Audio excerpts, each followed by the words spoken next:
नमस्कार दोस्तों, peak PCS की इस वीडियो में स्वागत है आप लोगों का। उम्मीद करते हैं सब लोग बढ़िया होंगे। तो जैसा कि इस वीडियो में हम लोग बात करने वाले हैं यूपी स्पेशल की। इस वीडियो में उत्तर प्रदेश से संबंधित सभी बिंदु कवर हो जाएंगे। इस वीडियो को देखने के बाद यूपी स्पेशल के लिए कहीं से कुछ पढ़ने की आवश्यकता नहीं पड़ेगी। और इसमें क्या-क्या कवर करने वाले हैं हम लोग एक चर्चा कर लेते हैं संक्षिप्त में। तो सामान्य परिचय की बात करें तो सामान्य परिचय में उत्तर प्रदेश के सीमावर्ती राज्य हो जाएंगे, जो सटे ज़िले हो गए और उसकी राजनीतिक स्थिति, फिर भारत का विभाजन और वहाँ की नदियाँ, भौगोलिक क्षेत्र जैसे नदियाँ हो गई, झील, झरने और सब चोटियाँ। और बात करें जलवायु हो जाएगा, कृषि, मृदा, फिर उत्तर प्रदेश की भौगोलिक स्थिति भी देख लेंगे। और फिर इसके अंदर उन उत्तर प्रदेश के उद्योग, मेले, पशु पक्षी वन्यजीव विहार, राष्ट्रीय पार्क, टाइगर रिजर्व, ये सारी चीज़ें जो कि पर्यावरण और भूगोल से संबंधित हैं वो भी हो जाएगा। फिर आगे बात करें जनजातियाँ कौन-कौन सी हैं यूपी में, परिवहन एवं संचार, इसके साथ में कला और संस्कृति भी तथा शिक्षा और जनगणना, ये सारे पॉइंट कवर होंगे। इसके साथ में ही बजट जो है ये भी कवर हो जाएगा 2024 का और करंट अफेयर्स टोटल 2024 का। तो इतनी चीज़ें इस वीडियो में हम बात करने वाले हैं। तो स्टार्ट करते हैं। तो यहाँ से ये कुछ फैक्ट लिखा हुआ है जो कि रटने वाली चीज़ें हैं। तो यूपी के एरिया की बात करें तो ये है 240,928, मतलब 2,40,928 किलोमीटर स्क्वायर जो है ये एरिया है उत्तर प्रदेश का, जो भारत का 7.33% है। बात करें तो चौथा सबसे बड़ा एरिया के हिसाब से राज्य है। नंबर 1 पे राजस्थान है, दूसरे नंबर पे मध्य प्रदेश, फिर महाराष्ट्र और फिर चौथे नंबर पे उत्तर प्रदेश आ जाता है। बात करते हैं जनसंख्या की उत्तर प्रदेश की। तो उत्तर प्रदेश की जनसंख्या जो है टोटल 19,98,12,341 है, जो कि भारत की 16.5% जनसंख्या उत्तर प्रदेश में निवास करती है अकेले।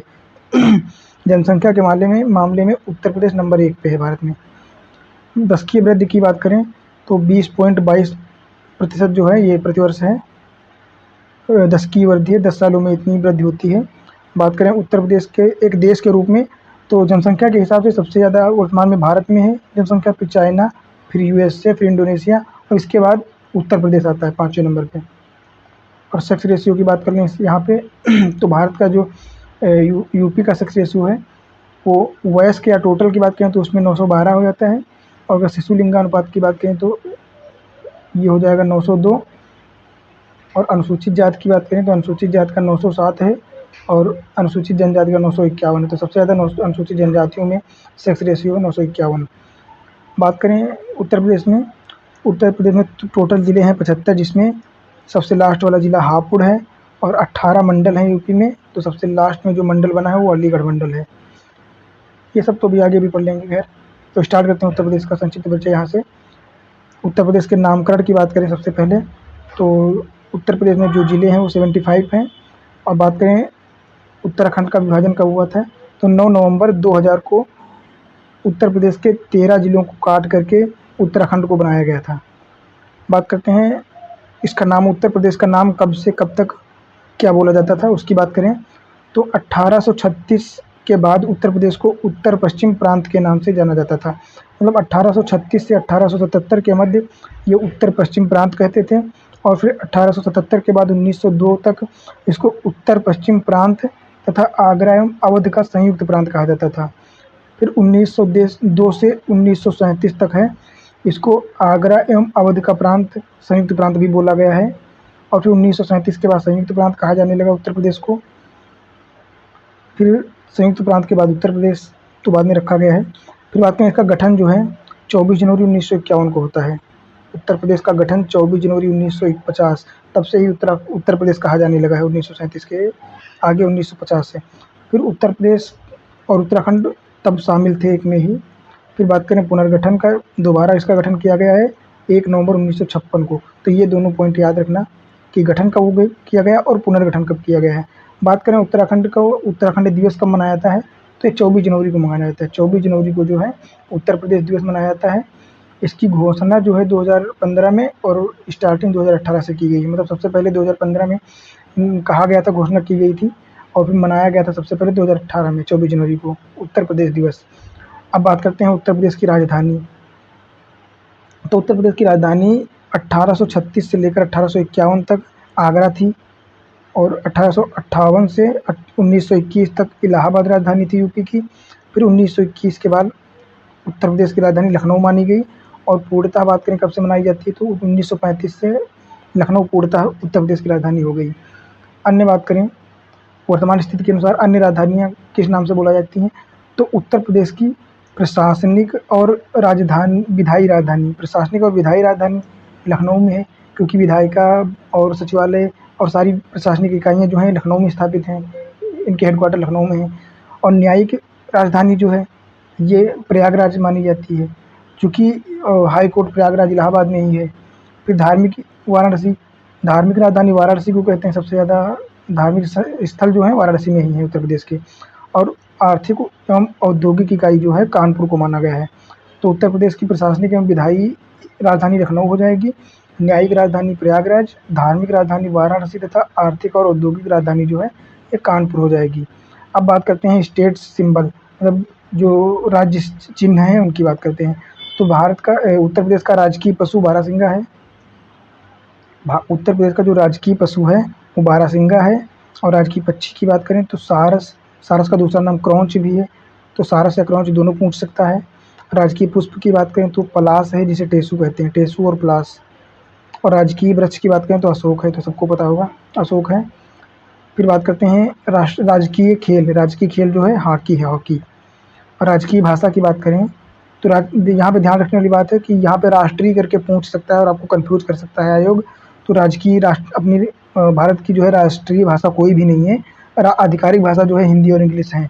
उसी हिसाब से उत्तर प्रदेश की राजकीय भाषा जो है वो दो हैं, एक तो हिंदी है, दूसरी उर्दू है। तो हिंदी की बात करें तो हिंदी की घोषणा अक्टूबर 1947 में की गई थी, और हिंदी को राजकीय भाषा के रूप में जनवरी 1968 में जो है मान्यता या स्वीकृति मिली थी। और दूसरी भाषा उर्दू है, जिसे 1989 में मान्यता प्राप्त हुई थी। अब बात करते हैं राजकीय चिन्ह। उत्तर प्रदेश का राजकीय चिन्ह क्या है, तो एक वृत्त में 2 मछली और तथा एक तीर और धनुष, इसको स्वीकृति 1938 में मिली थी। राजकीय चिन्ह की जो है 1938 में स्वीकृति मिली थी। ये राजकीय चिन्ह तो आपने देखा होगा कहीं आय जाति निवास या जो भी निकलवाने जाओ तो उसके बैकग्राउंड में ये राजकीय चिन्ह बना होता है लाइट कलर में। अब बात करते हैं सीमावर्ती राज्यों की उत्तर प्रदेश के। तो उत्तर प्रदेश के जो है 9 सीमावर्ती राज्य हैं। राज्य और केंद्र शासित प्रदेशों में सीमावर्ती राज्यों की बात करें तो 8 राज्य और एक केंद्र शासित प्रदेश दिल्ली है। तो कौन कौन से राज्य देख लेते हैं। यहाँ सहारनपुर से लगता है हिमाचल प्रदेश, फिर इधर उत्तराखंड हो गया, बिहार, छत्तीसगढ़, झारखंड और मध्य प्रदेश, राजस्थान और हरियाणा, ये 8 राज्य हो गए। साथ में दिल्ली भी स्पर्श करता है गाजियाबाद गौतम बुद्ध नगर को, तो ये भी दिल्ली हो गया। इस प्रकार 9 राज्य और यूटी जो हैं वो उत्तर प्रदेश के जिलों के साथ सीमा स्पर्श करते हैं। तो बात करते हैं कि उत्तर प्रदेश के जिले स्पर्श करने वाले राज्यों की, कि कौन सा जिला जो है, कौन सा राज्य कितने जिलों को टच करता है। तो जिलों को स्पर्श करने वाले की बात करें तो सबसे पहले बात करते हैं एक जिलों को स्पर्श करने वाले, मतलब ऐसे कौन कौन से राज्य हैं जो उत्तर प्रदेश के केवल एक जिलों को स्पर्श करते हैं। तो उसमें 3 राज्य आ जाते हैं, पहला हिमाचल प्रदेश, दूसरा झारखंड और छत्तीसगढ़। ये तीनों राज्य जो हैं उत्तर प्रदेश के केवल एक ही जिलों को टच करते हैं। हिमाचल प्रदेश की बात करें तो ये केवल सहारनपुर को टच करता है, और झारखंड और छत्तीसगढ़ ये दोनों सोनभद्र को टच करते हैं, चूँकि ये संक्रमण जिला है सोनभद्र, तो ये झारखंड भी केवल सोनभद्र को टच करता है और छत्तीसगढ़ भी केवल सोनभद्र को टच करता है। पर अगर सोनभद्र की बात करें तो ये 4 स्टेट्स को टच करता है। एक तो इधर हो गया बिहार,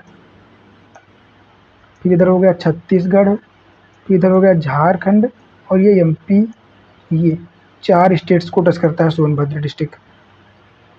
अब ऐसे राज्यों की बात करते हैं जो उत्तर प्रदेश के 2 जिलों को स्पर्श करते हैं। तो उसमें 2 नाम हैं, एक तो राजस्थान, दूसरा दिल्ली। तो राजस्थान जो है ये आगरा और मथुरा को स्पर्श करता है। राजस्थान की सीमा उत्तर प्रदेश के आगरा और मथुरा 2 जिलों को टच करती है। और दिल्ली की बात करें तो दिल्ली गाजियाबाद और गौतम बुद्ध नगर इन 2 जिलों को स्पर्श करती है।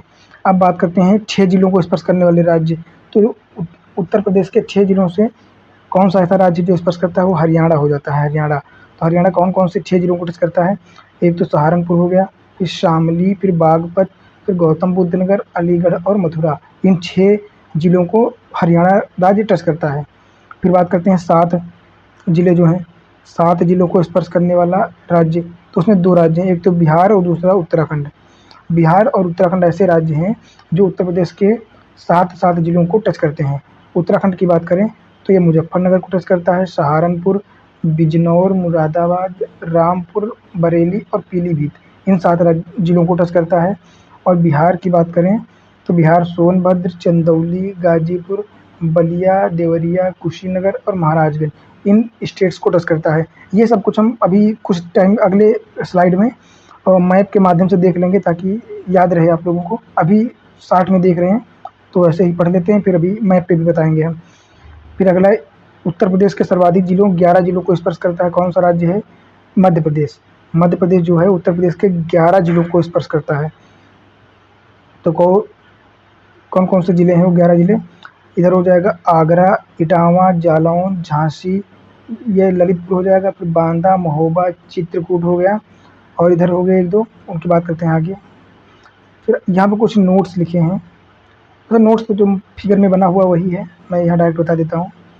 उत्तर प्रदेश की जो लंबाई है, उत्तर प्रदेश की जो लंबाई है जिसको पश्चिम और पूर्व में देखा जाता है, पश्चिम और पूर्व में, तो पश्चिम में शामली, ये ऐसे लिखा है, शामली और बलिया के मध्य कितनी दूरी है? तो 650 किलोमीटर हो जाएगी। और अगर उत्तर दक्षिण की बात करें, उत्तर दक्षिण मतलब सहारनपुर और सोनभद्र के मध्य, तो इनके मध्य दूरी है 240 किलोमीटर। तो उत्तर प्रदेश की लंबाई पूछेगा तो 650 किलोमीटर हो जाएगा, और अगर चौड़ाई पूछेगा तो हो जाएगा 240 किलोमीटर, जो कि दक्षिण और उत्तर में है। फिर बात करते हैं सबसे उत्तरी जिला कौन सा उत्तर प्रदेश का? तो सहारनपुर हो जाएगा। और सबसे दक्षिणी जिला उत्तर प्रदेश का सोनभद्र। पश्चिम में बात करें तो शामली हो जाएगा, और पूर्व में बलिया। ये सब पॉइंट याद कर लेना बार बार देख के, तो जो कि यहाँ पे लिखा भी है। फिर बात करते हैं उत्तर प्रदेश से कौन कौन से डिस्ट्रिक्ट राज्य कहाँ पे टच करते हैं। तो उत्तर प्रदेश के उत्तर में हिमाचल प्रदेश स्पर्श करता है। और बात करें दक्षिण में, तो दक्षिण में 4 राज्य स्पर्श करते हैं, मध्य प्रदेश, झारखंड, छत्तीसगढ़ और बिहार। और अगर पूरब की बात करें तो पूरब में बिहार टच करता है, और पश्चिम में हरियाणा हो जाता है। इस प्रकार ये जो ऊपर लिखा था पॉइंट थे ये सारे कवर हो जाते हैं इसमें ही। फिर बात करते हैं आगे, उत्तर प्रदेश भारत के उत्तर पूर्व में स्थित है। ये तो खैर पता है क्योंकि ये ग्लोब हो जाएगा, तो उत्तर प्रदेश यहाँ पे स्थित है। मान लो ये हो जाएगा भारत, तो यहाँ पे उत्तर प्रदेश है, तो ये कहाँ पे हो जाएगा? ये उत्तर और पूर्व में हो जाएगा स्थित, ये यूपी हो जाएगा यहाँ पे। फिर बात करते हैं आगे उत्तर प्रदेश के मंडल। तो उत्तर प्रदेश में टोटल 18 मंडल हैं और 75 ज़िले हैं। तो इन 75 ज़िलों को मिलाकर 18 मंडलों में जो है शामिल कर दिया गया है। तो देखते हैं बारी बारी से कौन से मंडल हैं और कौन से मंडलों में जो है कौन कौन से ज़िले आते हैं। तो पहले नंबर बात करते हैं सहारनपुर की। तो सहारनपुर ज़िले में सहारनपुर मंडल में जो है 3 ज़िले आते हैं। एक तो सहारनपुर हो गया, फिर दूसरा शामली हो गया, और मुजफ्फरनगर हो गया। तो सहारनपुर मंडल में 3 ज़िले आते हैं, सहारनपुर और शामली, फिर मुजफ्फरनगर। फिर आगे मुरादाबाद की बात करें तो मुरादाबाद में जो है 5 ज़िले आते हैं, मुरादाबाद, रामपुर, बिजनौर, अमरोहा और संभल। आगे बात करें बरेली की, तो बरेली में 4 डिस्ट्रिक्ट्स आते हैं जो कि बरेली, बदायूं, शाहजहाँपुर और पीलीभीत आते हैं। फिर लखनऊ की बात करें, तो लखनऊ में 5 ज़िले आते हैं, जिसमें लखीमपुर खीरी हो जाएगा, लखनऊ, रायबरेली, उन्नाव, सीतापुर और हरदोई हो जाएगा, ये हरदोई। अगले मंडल की बात करें तो अगला मंडल है देवीपाटन। देवीपाटन मंडल में जो है 4 डिस्ट्रिक्ट्स आती हैं, कौन कौन सी? श्रावस्ती, बलरामपुर, बहराइच और गोंडा। श्रावस्ती, बलरामपुर, बहराइच और गोंडा। बस्ती मंडल की बात करें तो इसमें 3 ज़िले आते हैं, कौन कौन से? संत कबीरनगर, सिद्धार्थनगर और बस्ती। संत कबीरनगर, सिद्धार्थनगर और बस्ती। फिर गोरखपुर में 4 ज़िले आते हैं, गोरखपुर, महाराजगंज, कुशीनगर और देवरिया। ये चारों डिस्ट्रिक्ट जो हैं गोरखपुर मंडल में आते हैं। आगे आजमगढ़ की बात करें तो आजमगढ़ में 3 डिस्ट्रिक्ट्स आती हैं, आजमगढ़, मऊ और बलिया। आजमगढ़, मऊ और बलिया। फिर बात करते हैं वाराणसी की। तो वाराणसी में कौन कौन से डिस्ट्रिक्ट आते हैं? वाराणसी हो गया, जौनपुर, गाजीपुर और चंदौली। ये चारों ज़िले जो हैं वाराणसी मंडल में आते हैं। मिर्ज़ापुर की बात करें तो मिर्ज़ापुर में जो है 3 ज़िले आते हैं। एक तो मिर्ज़ापुर हो जाता है, दूसरा भदोही और तीसरा सोनभद्र। भदोही को ही संत रविदास नगर भी कहते हैं, जो कि यहाँ पे लिखा ही है। अगले मंडल की बात करें तो प्रयागराज आ जाता है, और प्रयागराज में जो है 4 मंडल हैं, 4 ज़िले हैं। प्रयागराज, प्रतापगढ़, कौशाम्बी और फतेहपुर। तो प्रयागराज में प्रतापगढ़, प्रयागराज, कौशाम्बी और फतेहपुर आ जाते हैं। चित्रकूट धाम की बात करें तो इसमें 4 ज़िले हैं, चित्रकूट, हमीरपुर, बांदा और महोबा। अगला जो मंडल है झांसी है, झांसी मंडल में 3 ज़िले आते हैं, ललितपुर, जालौन और झांसी। झांसी, जालौन और ललितपुर। अगले मंडल की बात करें तो कानपुर मंडल है सबसे ज़्यादा, इसमें अधिकतर हैं 6 मंडल, 6 ज़िले हैं कानपुर मंडल में, 6 ज़िले। एक तो कानपुर नगर हो जाएगा, फिर कानपुर देहात, कन्नौज, इटावा, औरैया और फर्रुखाबाद। ये 6 ज़िले जो हैं कानपुर नगर में आते हैं, ये इम्पोर्टेंस भी है। आगरा मंडल है अगला मंडल, जिसमें आगरा, मथुरा, फिरोजाबाद और मैनपुरी, ये 4 डिस्ट्रिक्ट्स आती हैं।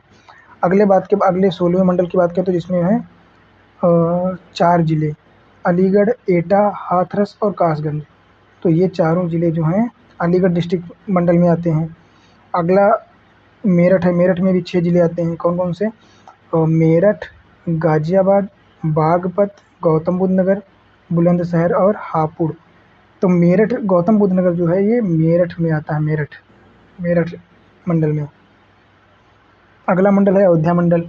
तो अयोध्या मंडल में जो है 5 ज़िले हैं, अयोध्या, बाराबंकी, अम्बेडकर नगर, सुल्तानपुर और अमेठी। तो ये 18 मंडल में टोटल 75 डिस्ट्रिक्ट्स हैं। ये टोटल कंप्लीट हो गया है। आगे बात करते हैं कुछ जो है यहाँ पे मंडल दिए हैं, जो है विभिन्न ज़िले और उनके मुख्यालय। तो कुछ ज़िले दिए हैं और जिनके मुख्यालय के नाम दिए हैं यहाँ पे, जो कि मतलब सेम नाम के नहीं हैं, अलग से मुख्यालय बने हैं उनको। तो यहाँ से क्वेश्चन पूछा गया है, 1-2 बार यूपी पीसीएस में भी पूछा गया, तो याद कर लेने वाले हैं। तो देख लेते हैं हम। तो जो कौशाम्बी है, इसका हेडक्वार्टर कहाँ पे? मंझनपुर में, मंझनपुर। तो कौशाम्बी का मंडल हेडक्वार्टर मुख्यालय मंझनपुर में है। अमेठी का मुख्यालय गौरीगंज हो जाता है। संत कबीर नगर का खलीलाबाद मुख्यालय है। और सिद्धार्थ नगर की बात करें तो सिद्धार्थ नगर का मुख्यालय नौगढ़ हो जाता है, नौगढ़। जालौन का जो है उरई हो जाएगा। और संभल का मुख्यालय पवासा। आगे बात करें, कुशीनगर का पडरौना हो जाएगा। तो कुशीनगर का मुख्यालय जो है पडरौना है। और अम्बेडकर नगर का अकबरपुर हो जाएगा। कानपुर देहात का जो है अकबरपुर माती हो जाएगा, अकबरपुर माती। और गौतम बुद्ध नगर का मुख्यालय नोएडा है। सोनभद्र की बात करें तो रॉबर्ट्सगंज हो जाएगा। और फर्रुखाबाद का जो है फतेहगढ़ हो जाएगा, तो फर्रुखाबाद का फतेहगढ़ हो जाएगा। तो ये मुख्यालय काफ़ी महत्वपूर्ण हैं। अब आगे बात कर लेते हैं कुछ जीके की। ये कुछ महत्वपूर्ण पॉइंट हैं उत्तर प्रदेश के, तो देख लेते हैं। हालांकि इनको हम बाद में भी देखेंगे, पर्टिकुलर सेक्टर में, जैसे कुछ मेले हो गए थे, मेलों वालों में देख लेंगे। और जो कारखाने हैं या जो संबंधित ओडी-ओपी मतलब वन डिस्ट्रिक्ट वन प्रोडक्ट हैं, उनको देखेंगे, पर यहाँ भी देख लेते हैं लिखे हैं तो बात करते हैं जेके मंदिर और वाल्मीकि ऋषि आश्रम, ये दोनों कानपुर में हैं। जेके मंदिर कानपुर नगर और वाल्मीकि ऋषि आश्रम जो है कानपुर बिठूर में है। ये भी बात करें उत्तर प्रदेश में राज्य ललित कला अकादमी की स्थापना तो लखनऊ में हुई थी 1962 में। आगे बात करें देवी पाटन जो मेला और स्थान है, ये बलरामपुर में है। बात है कालिंजर दुर्ग बांदा में है। और चक्रतीर्थ नैमिषारण्य जो कि सीतापुर में स्थित एक धाम है। और कामदगिरी पर्वत जो कि चित्रकूट में है। नवाबगंज पश्चिम बिहार उन्नाव में स्थित है। आगे बात करें विश्व का सबसे प्राचीन शहर और मंदिरों का शहर, ये दोनों फैक्ट जो हैं वाराणसी से संबंधित हैं। पूर्वांचल जो है भोजपुरी को कहते हैं। और छोटी फिल्म सिटी किसे कहते हैं? नोएडा को। नोएडा जो है छोटी फिल्म सिटी है एक प्रकार की। अगले बिंदु बात करें तो मुरादाबाद। पीतल या धातु के बर्तनों पर नक्काशी का मुख्य कार्य कहाँ होता है? मुरादाबाद। और खेल कूद के सामान मेरठ में मिलते हैं। आगरा, ताज नगरी, पेठा नगरी या ताजमहल, इनके लिए फेमस है आगरा। और लकड़ी की नक्काशी जो कि विश्व प्रसिद्ध है, सहारनपुर की फेमस है। ये पॉइंट पीसीएस में 2 बार पूछा जा चुका है। लकड़ी की नक्काशी जो कि विश्व प्रसिद्ध है, कहाँ पे है? सहारनपुर। ये काफ़ी इंपॉर्टेंट पॉइंट है। फिर आगे बात करते हैं, कुछ महत्वपूर्ण पॉइंट यहाँ भी है जो कि लिखे हुए हैं, देख लेते हैं अभी। सोनभद्र जो कि 4 जिलों को टच कर 4 स्टेट्स को टच करता है, बिहार, झारखंड, छत्तीसगढ़ और एमपी को। और पीलीभीत जो कि एक संक्रमण जिला है। संक्रमण जिला मतलब 2 से 3 स्टेटों को टच करता हो, उसको संक्रमण जिला कहते हैं। तो पीलीभीत जो है उत्तराखंड और नेपाल इन दोनों को टच करता है। फिर बात करते हैं सबसे ज़्यादा जिलों को स्पर्श करने वाला हरदोई। हरदोई जो है ये 9 जिलों को स्पर्श करता है। और सबसे छोटा जिला कौन-सा है? हापुड़। हापुड़ सबसे छोटा क्षेत्रफल के हिसाब से तथा क्षेत्रफल के हिसाब से सबसे बड़ा जो है लखीमपुर खीरी हो जाता है। अगर सर्वाधिक वर्षा की बात करें तो गोरखपुर में प्राप्त होती है और सबसे कम वर्षा जो है मथुरा में होती है। लिंगानुपात के आधार पर बात करें तो सबसे ज़्यादा लिंगानुपात जौनपुर का है और सबसे कम गौतम बुद्ध नगर का है। आगे बात करें जनसंख्या, तो जनसंख्या सबसे ज़्यादा प्रयागराज में है। साक्षरता के आधार पर सबसे ज़्यादा गौतम बुद्ध नगर सबसे आगे है। और ललितपुर जो है वो जनसंख्या घनत्व के मामले में सबसे कम जनसंख्या घनत्व जो है ललितपुर में ही है। एकमात्र जिला जो झांसी को टच करता है। मतलब ललितपुर एक ऐसा जिला है जो एकमात्र जिला झांसी को स्पर्श करता है और मध्य प्रदेश को स्पर्श करता है बस। क्योंकि यहाँ पे दिखाया गया है पीलीभीत है, ये संक्रमण जिला है, इधर नेपाल को टच करता है, इधर उत्तराखंड को टच करता है। तो जो है ये उत्तर प्रदेश उत्तराखंड के सहारनपुर, मुजफ्फरनगर, बिजनौर, मुरादाबाद, रामपुर, बरेली ये उत्तर प्रदेश और यूके उत्तराखंड को स्पर्श करते हैं। और नेपाल और उत्तर प्रदेश को स्पर्श करने वाले ज़िले कौन से हैं? तो लखीमपुर खीरी हो जाएगा और पीलीभीत हो जाएगा, बहराइच, श्रावस्ती, बलरामपुर, सिद्धार्थनगर। फिर ये महाराजगंज भी संक्रमण जिला है। तो ये किसको स्पर्श करता है? ये इसको तो इधर नेपाल को टच करता है और इधर इसको बिहार को टच करता है। तो बिहार को स्पर्श करने वाले कुशीनगर, देवरिया, बलिया, गाजीपुर, चंदौली और ये सोनभद्र हो जाएगा। फिर आगे बात करते हैं उत्तर प्रदेश का सामान्य परिचय, जो कि इसको राजनीतिक क्षेत्र से संबंधित है। राजनीति तो बात करते हैं सीएम के, उत्तर प्रदेश के मुख्यमंत्री। पहले मुख्यमंत्री उत्तर प्रदेश के जो थे वो पंडित गोविंद बल्लभ पंत थे। कौन थे? पंडित गोविंद बल्लभ पंत थे। और वर्तमान की बात करें तो वर्तमान में योगी जी हैं, जो कि बीजेपी से संबंधित हैं। और ये कभी ये क्वेश्चन पूछ सकता है कि वर्तमान जो विधानसभा है उसके सीएम जो हैं वो कार्यकाल के आधार पर कौन से हैं और व्यक्तिगत रूप में कौन से हैं? तो कार्यकाल के आधार पर 32वें हैं, 32वें और व्यक्तिगत रूप से 21वें व्यक्ति हैं। और पहली महिला मुख्यमंत्री की बात करें तो सुचेता कृपलानी हो जाती हैं। और अब तक कुल जो हैं 2 महिला मुख्यमंत्री बन चुकी हैं। एक तो सुचेता कृपलानी, दूसरी सुश्री मायावती जी, जो कि लगातार 2 बार बनी हैं। आगे बात करें सबसे युवा मुख्यमंत्री, तो ये तो आप जानते हैं सब लोग, अखिलेश यादव जी हैं। और बाकी आगे बात करें राज्यपाल की, तो पहले राज्यपाल जो थे यूपी के वो सरोजिनी नायडू बनी थी। और वर्तमान की बात करें तो वर्तमान में आनंदीबेन पटेल हैं। सर्वाधिक बार बात करें तो 2 लोग, एक तो मोहम्मद शफी कुरैशी और बीएल जोशी, ये दोनों लोग 3-3 बार उत्तर प्रदेश के राज्यपाल रह चुके हैं। अब बात करते हैं राज्य के पहले उप मुख्यमंत्री, जो कि चौधरी चरण सिंह हैं। कौन है? चौधरी चरण सिंह। इनके नाम पर लखनऊ में एक एयरपोर्ट बन रहा है, चौधरी चरण सिंह या अमौसी एयरपोर्ट, जो कि अंतर्राष्ट्रीय एयरपोर्ट है। आगे विधानसभा अध्यक्ष की बात करें वर्तमान में तो हृदय नारायण दीक्षित हैं। वर्तमान मुख्य न्यायाधीश इलाहाबाद के हाई कोर्ट के जो न्यायाधीश हैं वो संजय यादव। और वर्तमान लोकायुक्त की बात करें तो वर्तमान लोकायुक्त जो हैं न्यायमूर्ति संजय मिश्रा। बात करते हैं सीटों की, तो लोकसभा सीटें कितनी हैं उत्तर प्रदेश में? 80। उत्तर प्रदेश में जो है लोकसभा सीटें 80 हैं। और यूपी में राज्यसभा की सीटों की बात करें तो 31, जो कि भारत में सबसे ज़्यादा है। मतलब उत्तर प्रदेश की लोकसभा और राज्यसभा सीटों में सबसे ज़्यादा है इसके बाद अन्य राज्य आते हैं। फिर विधानसभा सीटों की बात करें तो 404 होती थी, और वर्तमान की बात करें तो वर्तमान में तो 403 बची हैं, क्योंकि ये मनोनयन वाला सिस्टम या जो एंग्लो इंडियंस वाला सिस्टम होता था उसको ख़त्म कर दिया गया संविधान संशोधन के माध्यम से। तो वर्तमान की बात करें तो 403 ही हैं। और विधान परिषद में जो है वो 100 सीटें हैं।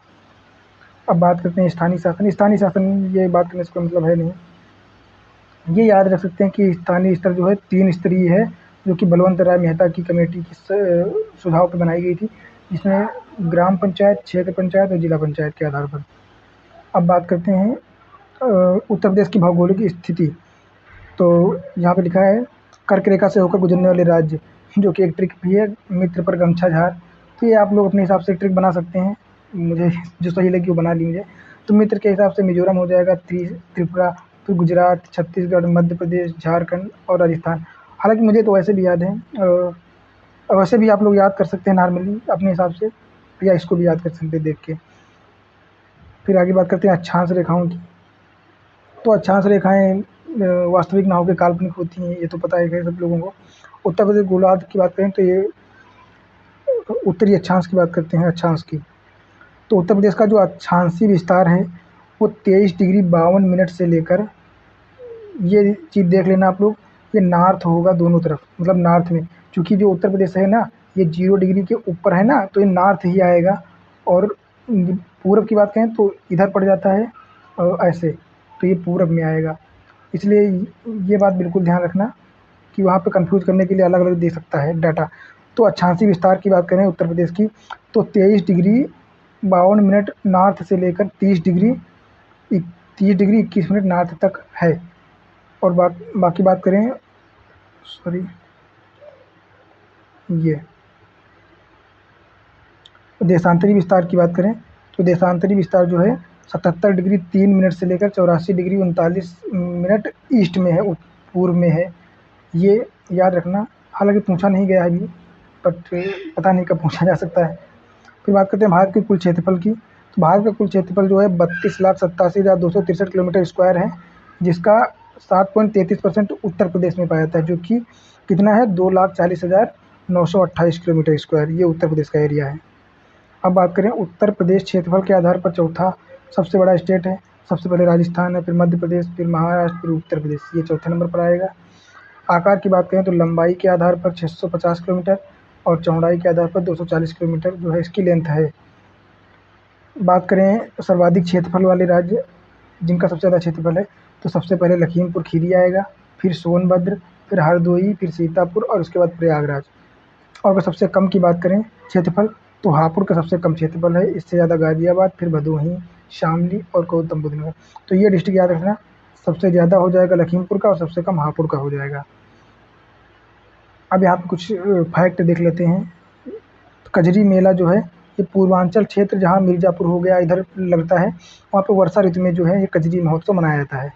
और शाकंभरी मेला जो है सहारनपुर से संबंधित है, शाकंभरी देवी मेला सहारनपुर से संबंधित है। फिर बात करते हैं उत्तर प्रदेश का एकमात्र शास्त्रीय नृत्य जो है कत्थक। कत्थक जो है ये पूछा गया है एक दो बार कि एक शास्त्रीय नृत्य कौन सा यूपी का, तो ये कत्थक हो जाएगा। और पंडित बिरजू महाराज जो हैं ये संबंधित हैं इससे। फिर बात करते हैं उत्तर प्रदेश में नाट्य कला को प्रोत्साहन देने के लिए उत्तर प्रदेश से संगीत नाटक अकादमी की स्थापना 1963 या 62 लखनऊ में हुई थी। 1962-63 के दौरान लखनऊ में हुई थी, ये भी याद रखने वाली बात है। फिर बात करें आगरा, तो वटेश्वर मेला, नवरात्रि, गणगौर और कैलाश, ये आगरा से संबंधित मेले हैं।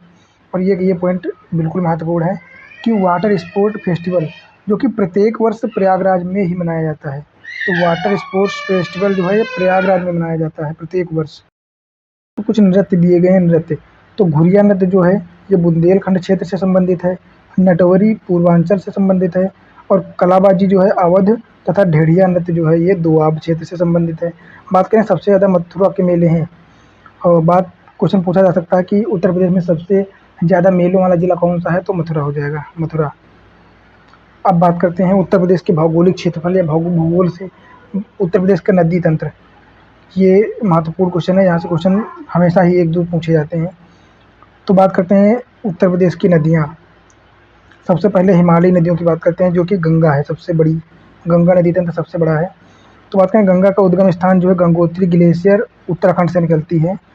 तो गंगा नदी उत्तराखंड के गंगोत्री ग्लेशियर से निकलती है और उत्तर प्रदेश में कहाँ पे प्रवेश करती है, बिजनौर जिले में प्रवेश करती है एवं बलिया से निकलती हुई चली जाती है बाहर, मतलब उत्तर प्रदेश से बिहार में कौन से, बलिया, उत्तर प्रदेश का लास्ट डिस्ट्रिक्ट जो है बलिया है। बात करें राज्य की सबसे लंबी नदी है जो कि 1450 किलोमीटर है, 28 जिलों से होकर बहती है। ये भी क्वेश्चन पूछा जा सकता है कि कितने जिलों से होकर बहती है, तो ये 28 जिलों से होकर निकलती है गंगा नदी। बात करते हैं ये क्वेश्चन कि कौन कौन से ऐसे शहर या नगर हैं जो गंगा नदी के किनारे स्थित हैं, तो उसमें ये बिजनौर हो जाता है, कन्नौज, कानपुर, मिर्ज़ापुर, प्रयागराज, वाराणसी और बलिया, इतने नगर जो हैं गंगा नदी के किनारे स्थित हैं। तो इस वीडियो में जो पॉइंट दिए गए हैं सारे महत्वपूर्ण पॉइंट हैं, छोड़ने वाले नहीं हैं।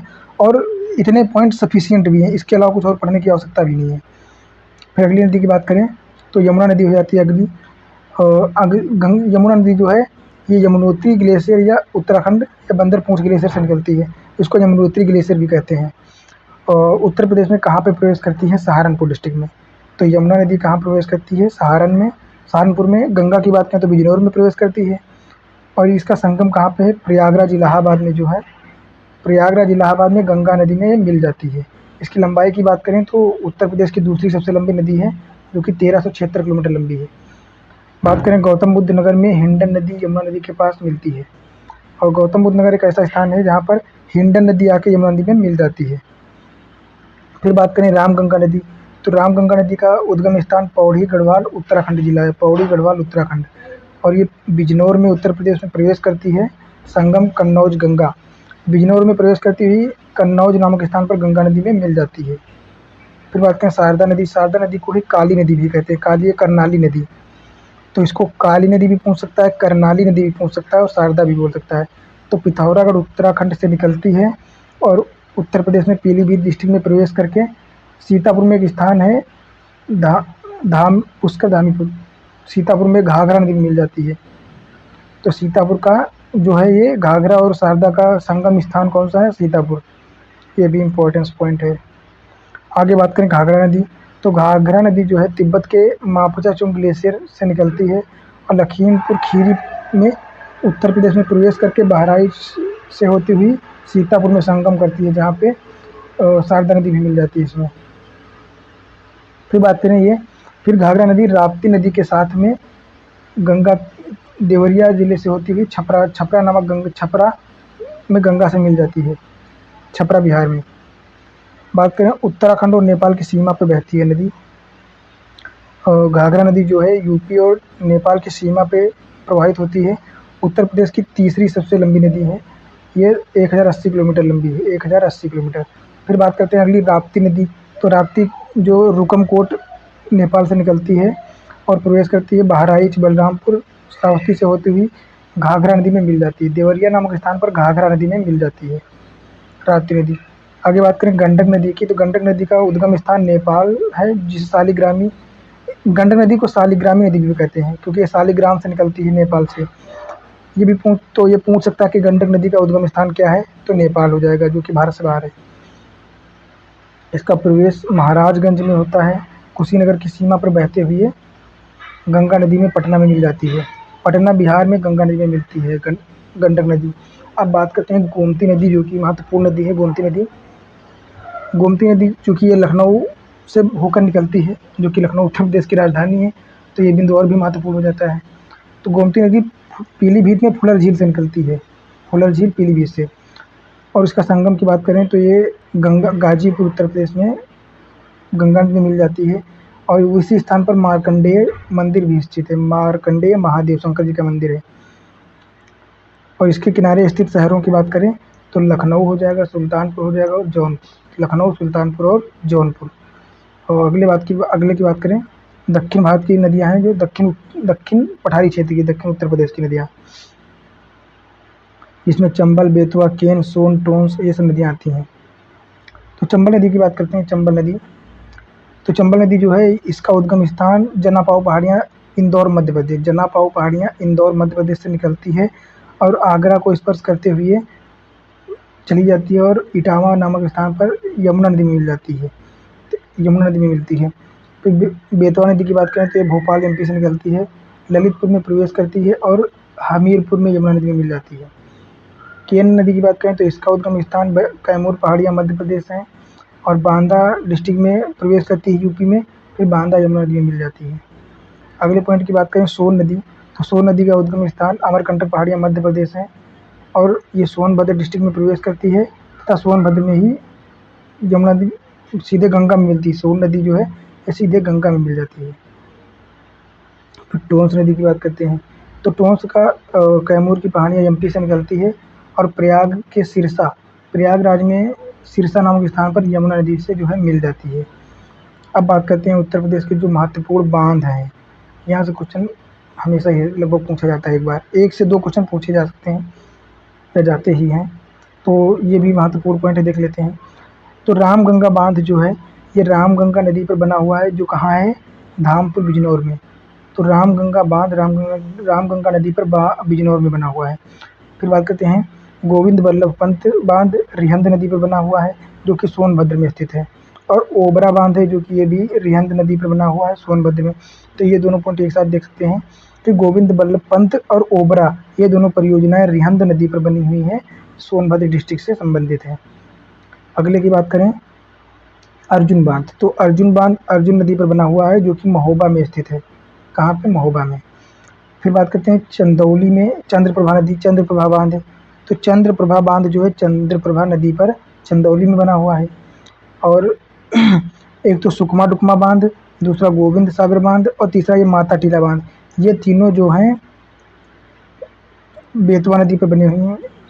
ये गोविंद सागर नहीं होगा यहाँ पे, और इसको काट देते हैं। अब देख लीजिए, और ये सुकमा डुकमा बांध एक तो, दूसरा परीक्षा और माता टीला, ये तीनों बांध जो हैं बेतवा नदी पर बने हुए हैं, जो कि झांसी में स्थित है। और एक ये पॉइंट है गोविंद सागर बांध, तो गोविंद सागर बांध जो है शहजाद नदी पर ललितपुर में बना हुआ है। कहाँ है, ललितपुर में। आगे बात करते हैं झीलें उत्तर प्रदेश की और ताल, ये काफ़ी इम्पोर्टेंट क्वेश्चन है पॉइंट। तो बात करते हैं उत्तर प्रदेश की झीलें, तो लीलौर झील बरेली में स्थित है। लीलौर झील बरेली से संबंधित है। ये लीलौर झील बरेली, फुलर झील पीलीभीत से संबंधित है। करेला झील लखनऊ में स्थित है। दरवान झील अयोध्या, बखीरा झील संत कबीर नगर, बखीरा झील संत कबीर नगर। बेंती सागर झील प्रतापगढ़ में है। और बेला सागर झील महोबा से संबंधित है। और मदन सागर, तो बेला सागर और मदन सागर ये दोनों महोबा में है। बरुआ सागर झील झांसी और मोती सागर झील कानपुर नगर में स्थित है। मोती सागर झील कानपुर नगर। फिर कीठम झील, इसको सुर सरोवर ताल भी कहते हैं, जो कि आगरा में स्थित है।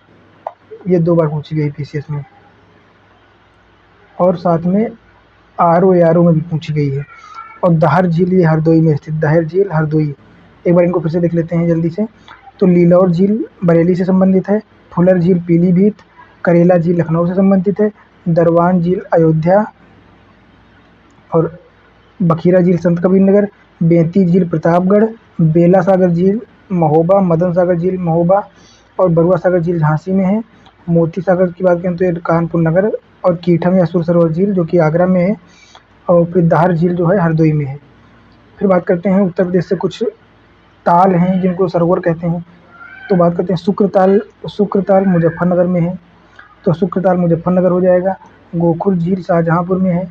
देवरिया ताल कन्नौज, सुरहा ताल बलिया, औंधी ताल वाराणसी और लक्ष्मी ताल जो है ये झांसी से संबंधित है। तो ये कुछ महत्वपूर्ण सरोवर हो गए, ताल हो गए। अब आगे बात करते हैं लोक नृत्य की। तो ये कुछ लोक नृत्य हैं महत्वपूर्ण। चरकुला लोक नृत्य पश्चिमी उत्तर प्रदेश ब्रजभूमि से संबंधित है, जो एक बड़ा नृत्य है, मतलब काफ़ी क्षेत्र में बड़े एरिया में मनाया जाता है। तो चरकुला नृत्य पश्चिमी उत्तर प्रदेश अवध क्षेत्र ब्रजभूमि से संबंधित हो जाएगा। चरकुला नृत्य पश्चिमी उत्तर प्रदेश ब्रजभूमि से संबंधित है। फिर बात करें नटवरी नृत्य, इसको पूर्वांचल क्षेत्र में मनाया जाता है। होली और जन्म उत्सव या जन्माष्टमी इन उत्सवों पर मनाया जाता है। फिर चौरसिया नृत्य जो कि जौनपुर क्षेत्र में प्रसिद्ध है, कछारों द्वारा किया जाता है। फिर कर्मा नृत्य की बात करें तो कर्मा नृत्य अवध क्षेत्र का है। अवध क्षेत्र में मिर्ज़ापुर, सोनभद्र ये सब क्षेत्र आते हैं। फिर बात करते हैं पाई डंडा, राई, कार्तिक गीत, दीपावली, शोरा, घुरिया, ये सब बुंदेलखंड के क्षेत्र हैं से संबंधित हैं। कृष्ण जन्माष्टमी के टाइम पे मनाए जाते हैं। तो ये बहुत ही महत्वपूर्ण पॉइंट हैं, ये रटने वाले हैं।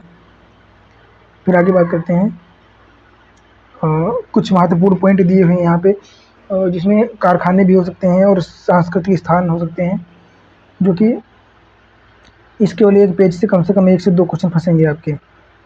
देख लेते हैं एक बार। तो उत्तर मध्य सांस्कृतिक केंद्र कहाँ पे स्थित है, तो ये प्रयागराज में हो जाएगा। उत्तर मध्य सांस्कृतिक केंद्र प्रयागराज में स्थित है। उत्तर प्रदेश में ऐसा स्थान जो कि जैन और बौद्ध दोनों का कॉमन तीर्थ स्थल हो, कौन सा है, कौशाम्बी। तो कौशाम्बी जैन और बौद्ध दोनों से संबंधित कॉमन सेंटर है। फिर सूर्य मेला एटा से संबंधित है। और जेके मंदिर, जेके कैंसर संस्थान कहाँ है, कानपुर नगर। जेके मंदिर और जेके कैंसर संस्थान, ये दोनों कानपुर नगर में है। फिर कबीरपंथियों का पवित्र स्थल क्या है? मगहर। क्या हो जाएगा? मगहर हो जाएगा।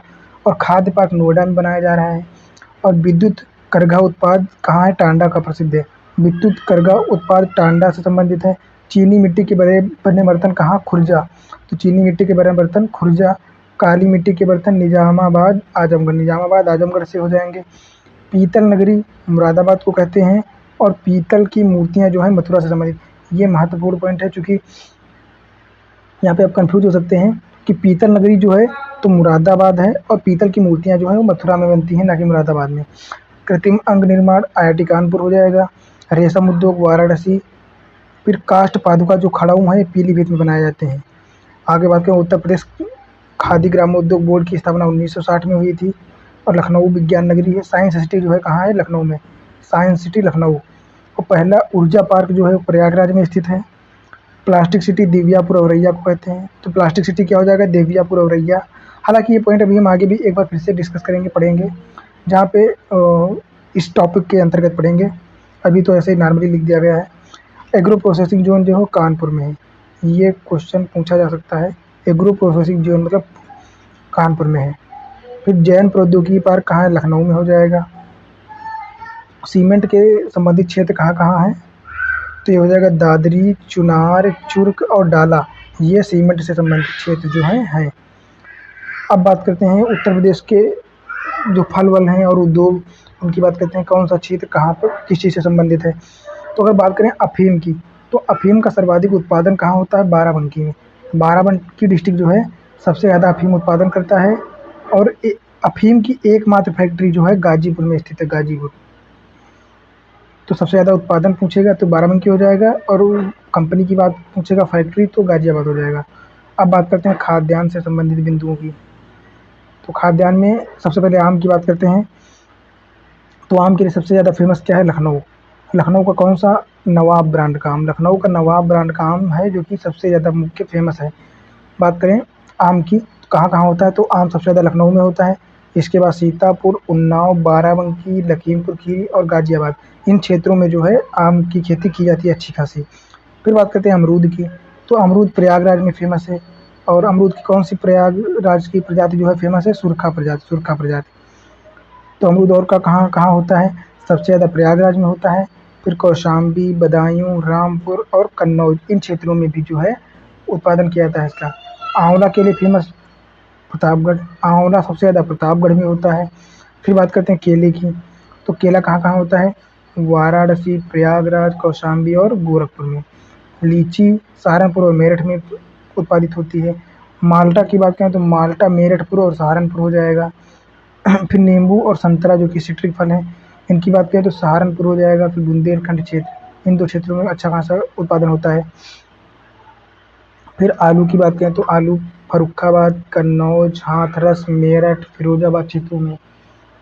और अगर हल्दी और अदरक की बात करें, यहाँ पे एक पॉइंट ये ध्यान रखना, हल्दी उत्तर प्रदेश जो है, और भारत में उत्तर प्रदेश हल्दी और अदरक के उत्पादन में नंबर 1 पे है, जो कि बुंदेलखंड क्षेत्र में। बात करते हैं पुष्प उत्पादन। तो पुष्प उत्पादन जौनपुर हो गया, कन्नौज, वाराणसी, मिर्ज़ापुर, प्रयागराज, लखनऊ, इन क्षेत्रों में उत्पादित होता है। और फिर बात करते हैं पान उत्पादन की। तो पान उत्पादन महोबा से संबंधित है। पान का उत्पादन सबसे ज़्यादा महोबा में होता है। अब बात करते हैं आगे इसकी। ये एक ऐसा पेज है जिसको 5 स्टार रेटिंग दे रहा हूँ मैं, क्योंकि इस पेज से, इस पीसीएस में कम से कम 2 से 3 क्वेश्चन पक्के हैं। सिर्फ़ और सिर्फ इस पेज से 2 से 3 क्वेश्चन श्योर हैं, श्योर आएँगे ही। हर साल आते हैं, इस बार भी आएँगे। तो इसको अच्छे से देख लेना एक बार। हालाँकि बहुत छोटा-छोटा लिखा है, तो आप लोगों को देखने में दिक्कत हो सकती है थोड़ी-सी। मैं ज़ूम करके सही से दिखा दूँगा। तो स्टार्ट करते हैं फिर। तो सबसे पहले यहाँ पे देख लेते हैं। तो यहाँ पे जो रेड कलर से लिखा हुआ है, इस कलर से, ये तो ये वन्य जीव अभयारण्य जो इस कलर से ये लिखे हैं ना, जैसे ये हो गया, ये हो गया, तो इस कलर से वन्य जीव अभयारण्य लिखे हैं। तो उत्तर प्रदेश में कौन कौन से वन्य जीव अभयारण्य कहाँ कहाँ हैं, जिनकी हम बात करते हैं, तो ये देखते हैं। तो नया क्वेश्चन कर लेते हैं। ठीक है, फिर स्टार्ट करते हैं। तो पटना वन्यजीव अभयारण्य जो है, पटना वन्यजीव विहार, ये कहाँ पे है? एटा में।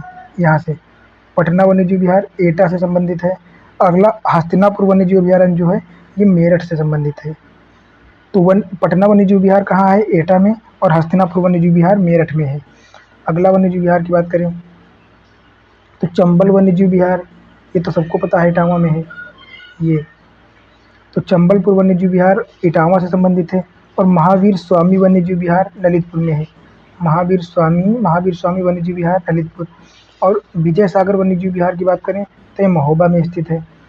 विजय सागर वन्यजीव विहार महोबा।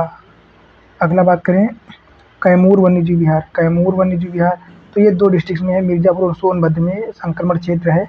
मिर्ज़ापुर और सोनभद्र में कैमूर वन्यजीव विहार है। अगला बात करें रानीपुर वन्य विहार, रानीपुर वन्यजीव विहार, तो ये चित्रकूट में स्थित है। हालांकि रानीपुर टाइगर रिजर्व भी बन गया है, घोषित कर दिया गया है टाइगर रिजर्व और वन्यजीव अभयारण्य भी। तो ये कहाँ पे है? चित्रकूट से संबंधित है। अगला अगले की बात करते हैं, ये चंद्रप्रभा वन्यजीव अभयारण्य। चंद्रप्रभा वन्यजीव विहार कहाँ है? चंदौली। ये चंद्रप्रभा चंदौली से संबंधित है। अगले 1-2 हैं तो किशुनपुर वन्यजीव विहार कहाँ है? किशुनपुर वन्यजीव विहार लखीमपुर खीरी। किशुनपुर वन्यजीव विहार लखीमपुर खीरी से संबंधित है। सुहेलवा वन्यजीव विहार कहाँ है? बलरामपुर। सुहेलवा वन्यजीव विहार बलरामपुर। और सोहागी बरवा वन्यजीव विहार, पक्षी विहार या वन्यजीव विहार जो है, ये कहाँ है? महाराजगंज। एक आखिरी जो है गोंडा में, ये पार्वती अर्गा वन्यजीव विहार जो है, ये कहाँ पे है? गोंडा में। तो सारे वन्यजीव विहार जो हैं कवर हो गए हैं। तो अब आगे बात करते हैं दूसरा पॉइंट, जो कि क्या है? ये पक्षी विहार। ये है पक्षी विहार। तो ये जो हल्का लाइट ग्रीन से लिखा है, ये पक्षी विहार हो जाएंगे। तो देख लेते हैं सारे पक्षी विहार। तो ओखला पक्षी विहार जो कि गौतम बुद्ध नगर से संबंधित है, ये गौतम बुद्ध नगर हो गया और ये ओखला पक्षी विहार हो गया। तो ओखला पक्षी विहार जो है गौतम बुद्ध नगर नोएडा से संबंधित है। आगे अगला बात करें शेखा पक्षी विहार, जो कि अलीगढ़ से संबंधित है। तो शेखा पक्षी विहार अलीगढ़ में है। और सांडी पक्षी विहार जो कि कहाँ पे है? हरदोई में। तो सांडी पक्षी विहार हरदोई में है। लाख बहोसी पक्षी विहार जो कि कहाँ पे है? कन्नौज में। लाख बहोसी कन्नौज से संबंधित है। फिर समन पक्षी विहार की बात करें, समन पक्षी विहार जो कि मैनपुरी इटावा में है। मैनपुरी इटावा के पास में मैनपुरी। और सुर सरोवर, ये तो सबको पता है आगरा में है। सुर सरोवर पक्षी विहार जो है, ये आगरा में है। आगे बात करें नवाबगंज पक्षी विहार जो कि उन्नाव में स्थित है। नवाबगंज पक्षी विहार ये उन्नाव में है। नवाबगंज पक्षी विहार को दूसरा नाम है शहीद चंद्रशेखर आज़ाद पक्षी विहार।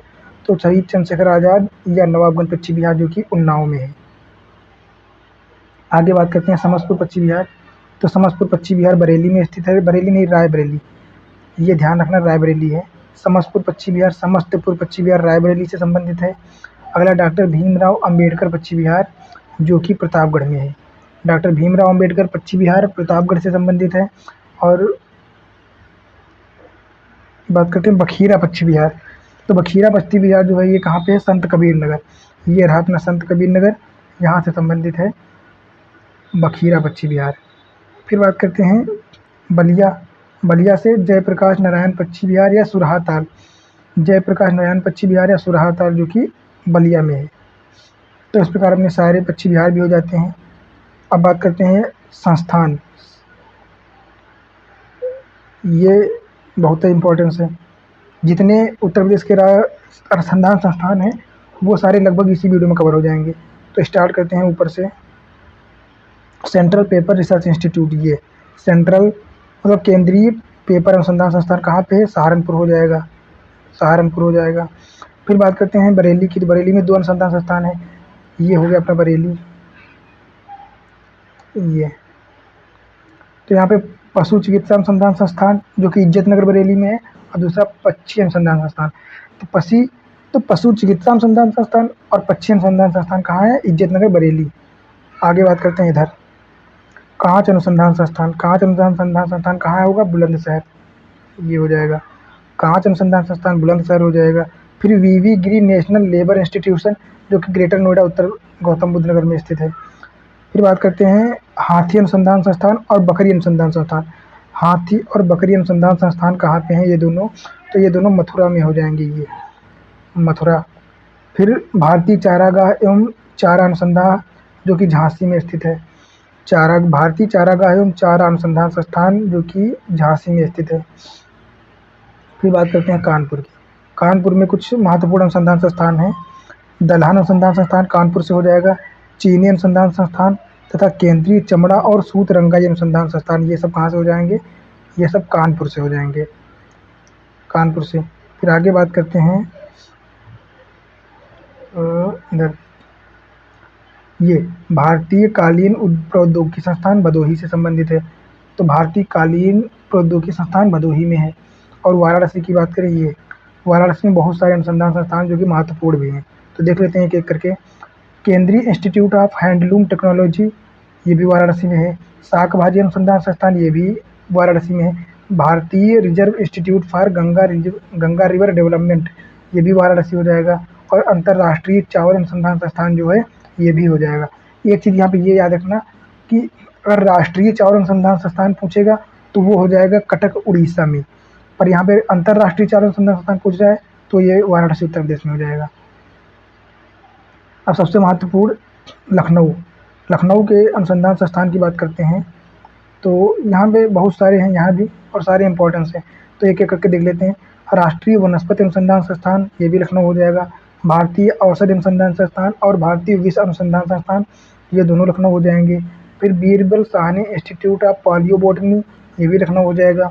फिर गन्ना अनुसंधान संस्थान, ये भी लखनऊ हो जाएगा। Central institute of medicine and aromatic plants, ये भी अनुसंधान संस्थान लखनऊ हो जाएगा।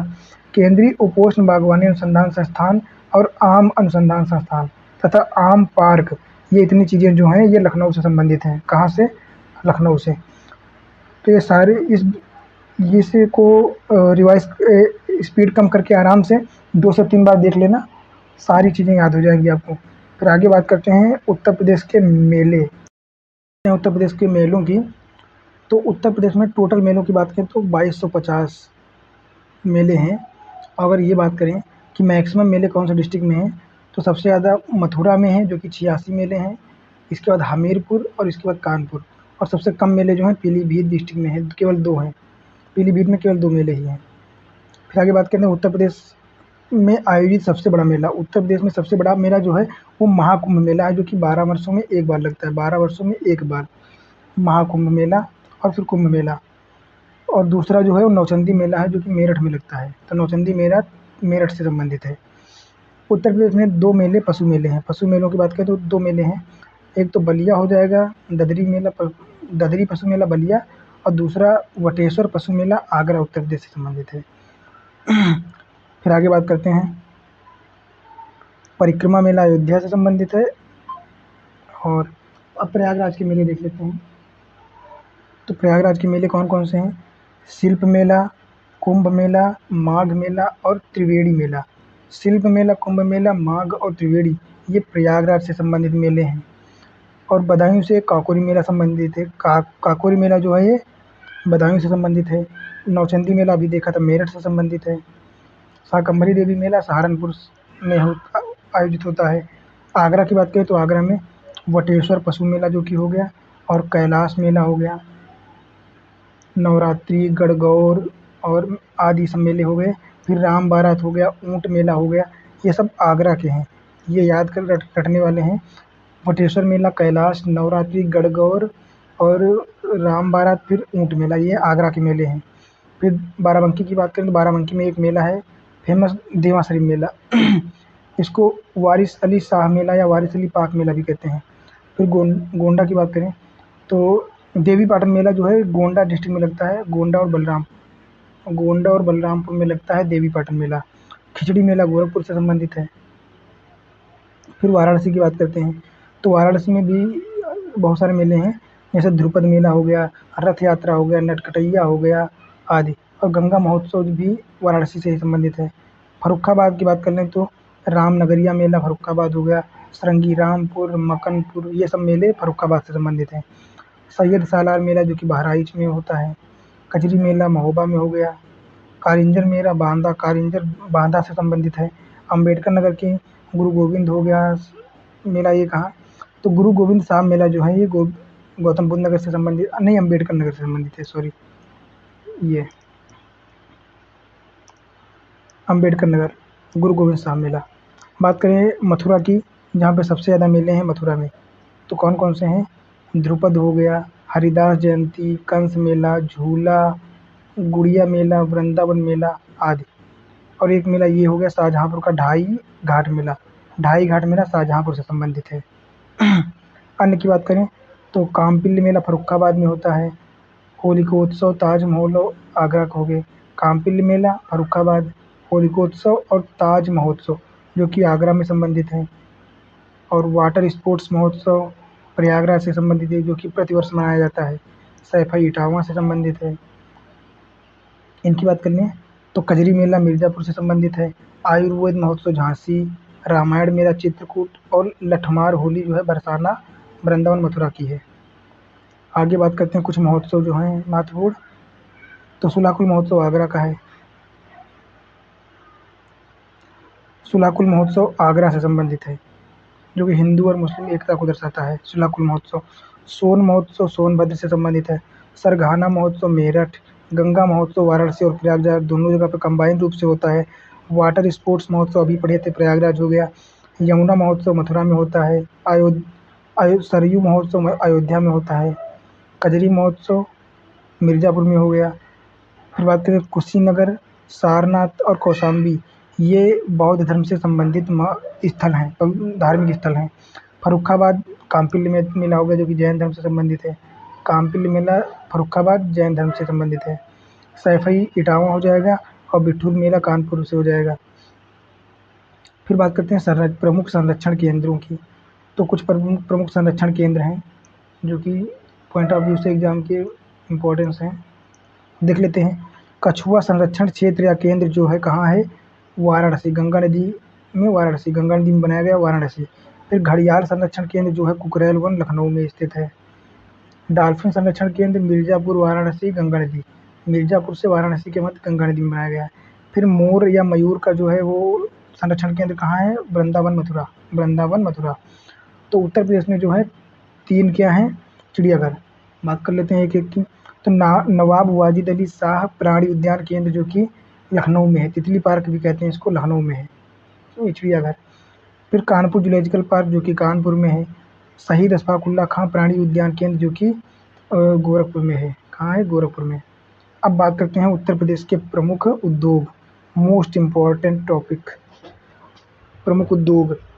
तो देख लेते हैं कौन कौन से जो कार्य या उद्योग हैं किस डिस्ट्रिक्ट से संबंधित हैं। तो बात करें,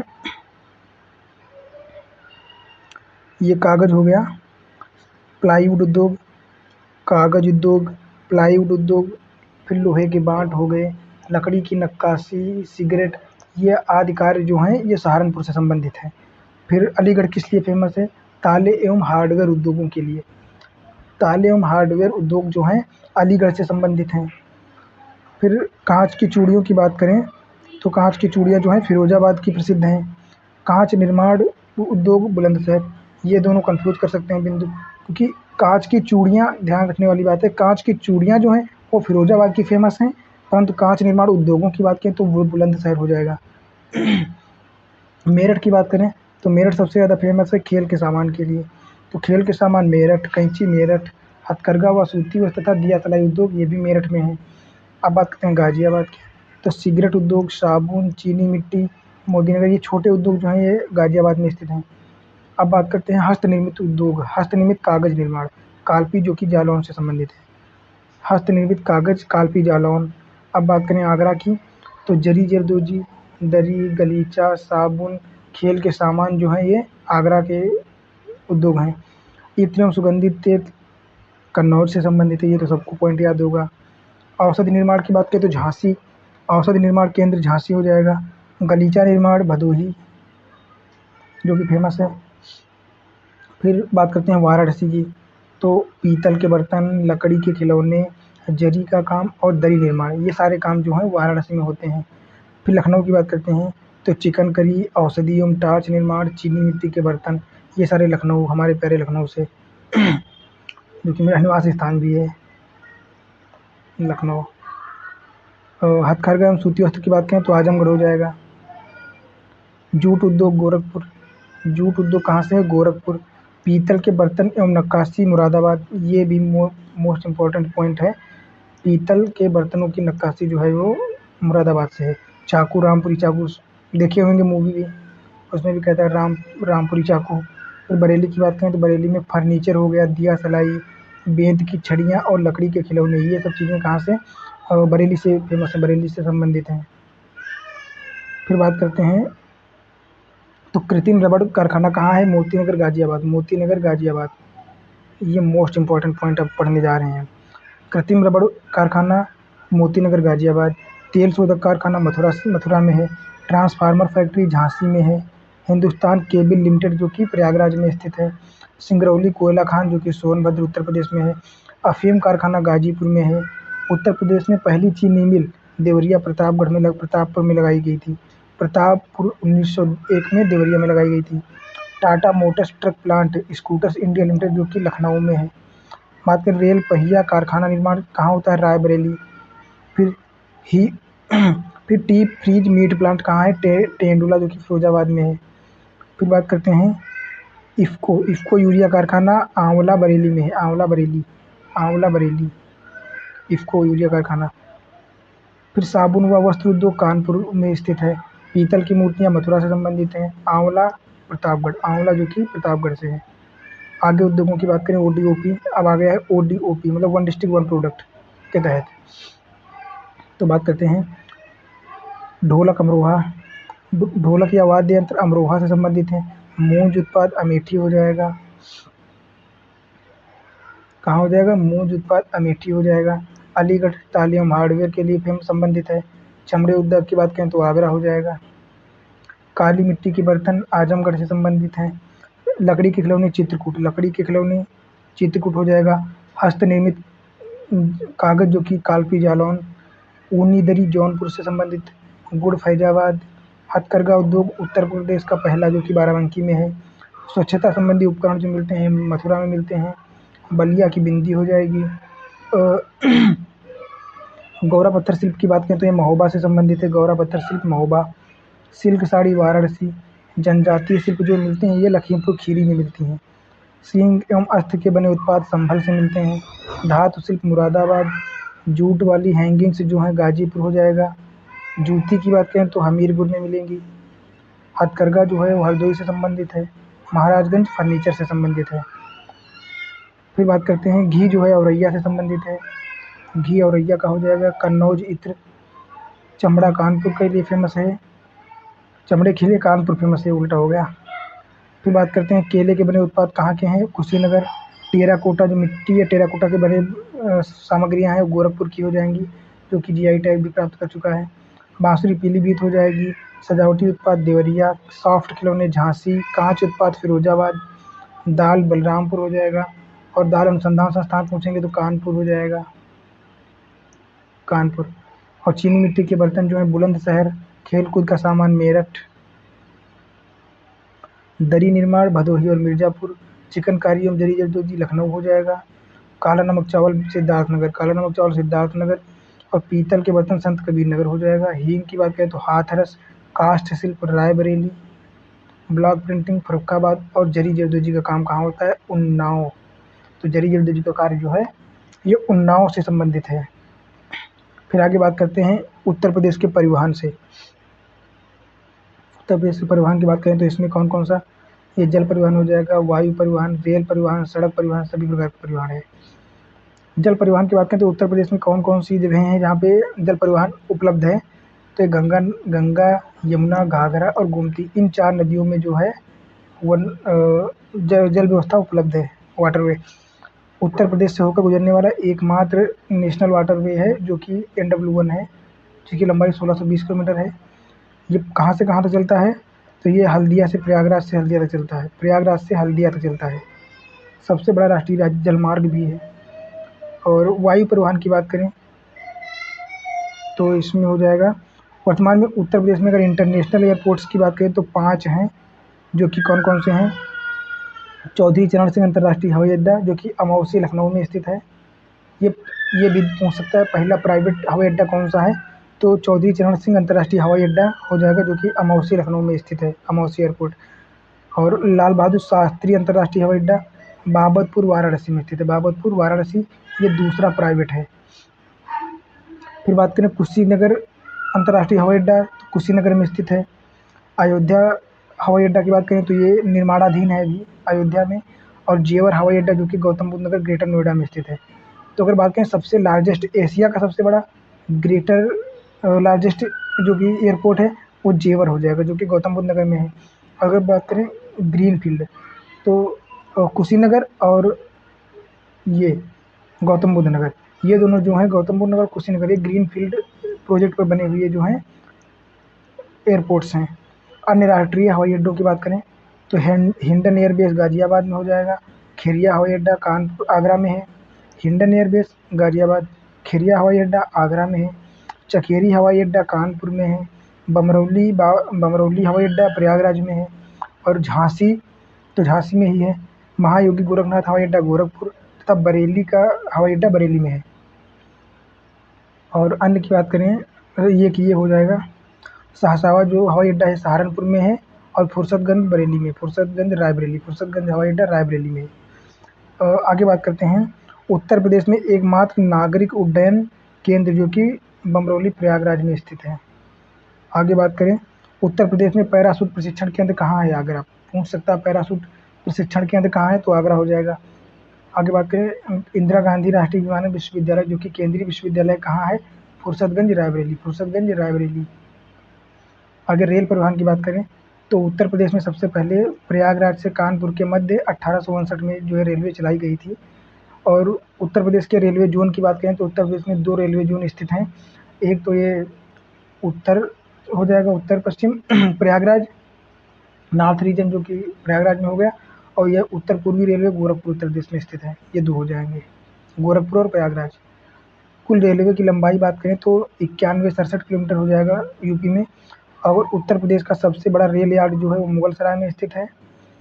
और बात करें अगर उत्तर प्रदेश भारत और एशिया का सबसे बड़ा रेलवे प्लेटफॉर्म तो गोरखपुर जंक्शन हो जाएगा।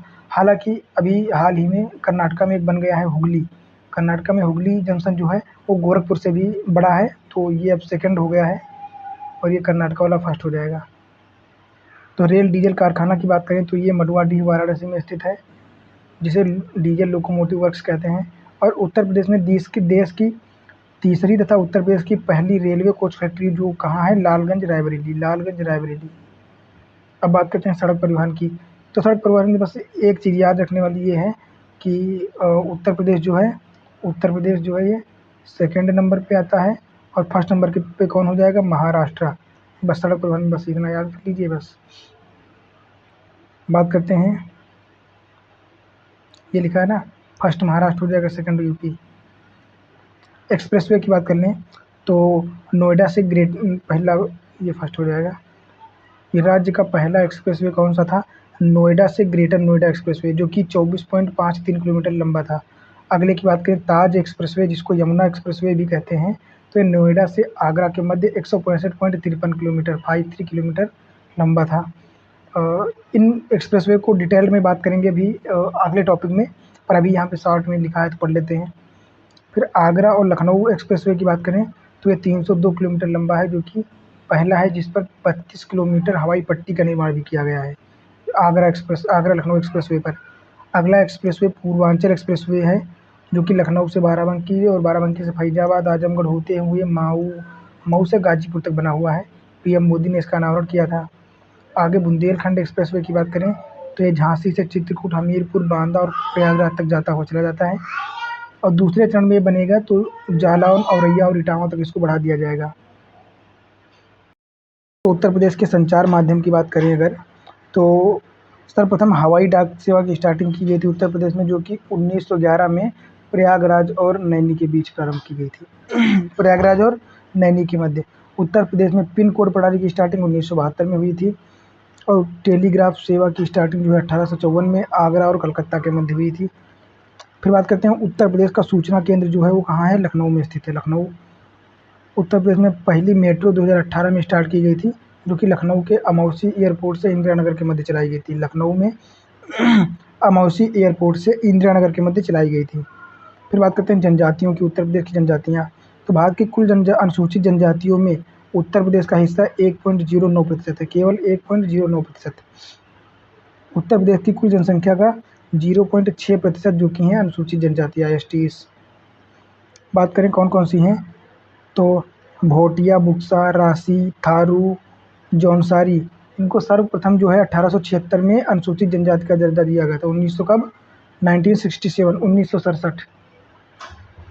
और आगे बात करें 2003 में संविधान संशोधन के माध्यम से 10 नई अनुसूचित जनजातियों को जोड़ा गया था इसमें। अब बात करते हैं उत्तर प्रदेश में सर्वाधिक जनजाति वाला जिला जो है सोनभद्र। सोनभद्र में सबसे ज़्यादा जनजातियाँ पाई जाती हैं। फिर जालौन एवं अयोध्या में बात करें तो एक जनजाति, जालौन और अयोध्या ये दोनों ऐसे ज़िले हैं जहाँ एक भी अनुसूचित जनजाति नहीं पाई जाती है। अब अगर बात करें कि ऐसा कौन सा जनजाति है जो सबसे ज़्यादा मात्रा में पाई जाती है, सबसे बड़ी, तो वो थारू हो जाएगी। और अगर समुदाय की बात करें तो गोंड हो जाएगी। आगे बात देखते हैं अनुसूचित जनजातियाँ और उनसे संबंधित ज़िले, कौन से ज़िले में कौन सी पाई जाती है। बात करें गोंड, घुरिया, नायक, पथारी, राजगोंड और ओझा, ये इतनी जनजातियाँ जो है इन डिस्ट्रिक्ट्स में पाई जाती हैं। तो कौन कौन से डिस्ट्रिक्ट हो जाएंगे, महाराजगंज, सिद्धार्थनगर, गोरखपुर, बस्ती, आजमगढ़, जौनपुर, मऊ, मिर्ज़ापुर और सोनभद्र, इन डिस्ट्रिक्ट्स में ये जनजातियाँ पाई जाती हैं। खरवार और खैरवार की बात करें तो ये देवरिया, बलिया, गाजीपुर, वाराणसी और सोनभद्र क्षेत्र में पाई जाती हैं। ललितपुर एकमात्र ऐसा डिस्ट्रिक्ट है जहाँ पे एक जनजाति पाई जाती है जो कि सहारिया जनजाति है। आगे बात करें पहाड़ी, ये सहारिया, बैगा, अगारिया, पटारी और भुइयाँ, ये जनजातियाँ जो हैं ये सोनभद्र में पाई जाती हैं। सोनभद्र में ये भी पाई जाती हैं और ये भी पाई जाती हैं, ये है ना सोनभद्र ये। फिर बात करते हैं पंखा और पनिका, ये जो जनजातियाँ हैं सोनभद्र और मिर्ज़ापुर दोनों डिस्ट्रिक्ट में पाई जाती हैं। तथा चेरो जनजाति जो है सोनभद्र और वाराणसी में पाई जाती है। तो ये पूछा जा सकता है वाराणसी में कौन सी जनजाति पाई जाती है, तो ये चेरो हो जाएगी, चेरो। अब बात करते हैं जनजातियों के कुछ इंपॉर्टेंस पॉइंट हैं। तो थारू जनजाति समूह जो है, थारू जनजाति, इसको किरात वंश से संबंधित है। थारू जनजाति किरात वंश से संबंधित है जो कि गोरखपुर के तराई क्षेत्र में पाई जाती है।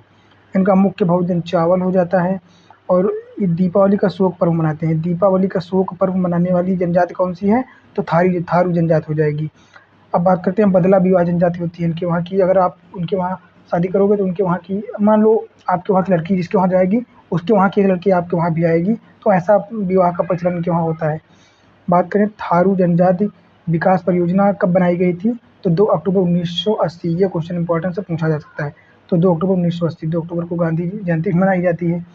तो लखीमपुर खीरी जनजाति विकास के लिए विश्वविद्यालय की स्थापना की गई थी। कहाँ की गई थी, लखीमपुर खीरी में। फिर बात करते हैं बुक्सा जनजाति, ये आगरा और बिजनौर क्षेत्र में पाई जाती है। आय का मुख्य स्रोत कृषि हो जाएगा। और बुक्सा विकास परियोजना अगर पूछे तो 1983-84 में ये स्टार्ट की गई थी।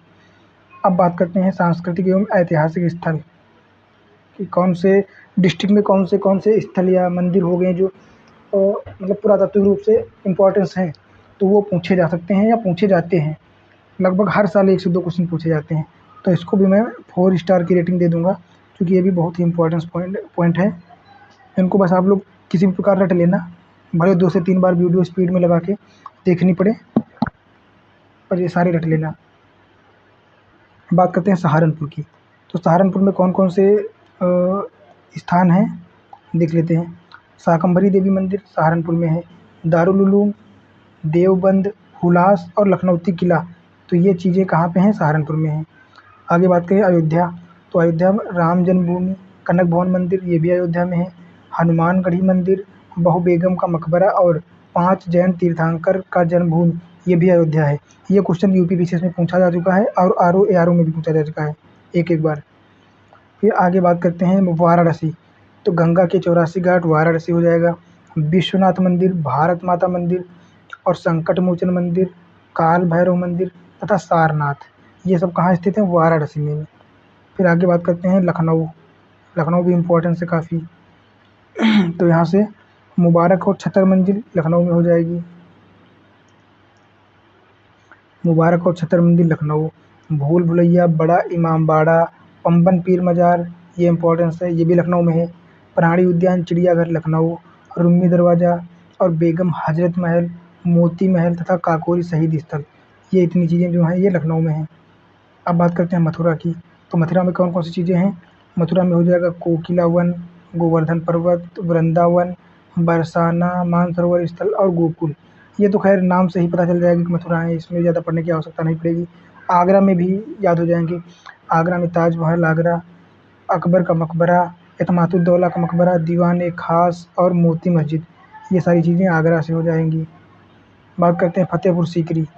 फतेहपुर सीकरी में जामा मस्जिद, बुलंद दरवाज़ा, बीरबल महल, सलीम चिश्ती का मकबरा, जोधाबाई महल, और ये महिला हो गया है, थोड़ा गलत हो गया है, दीवान खास, मरियम महल और पंच महल, ये चीज़ें कहाँ से हो जाएंगी? फतेहपुर सीकरी।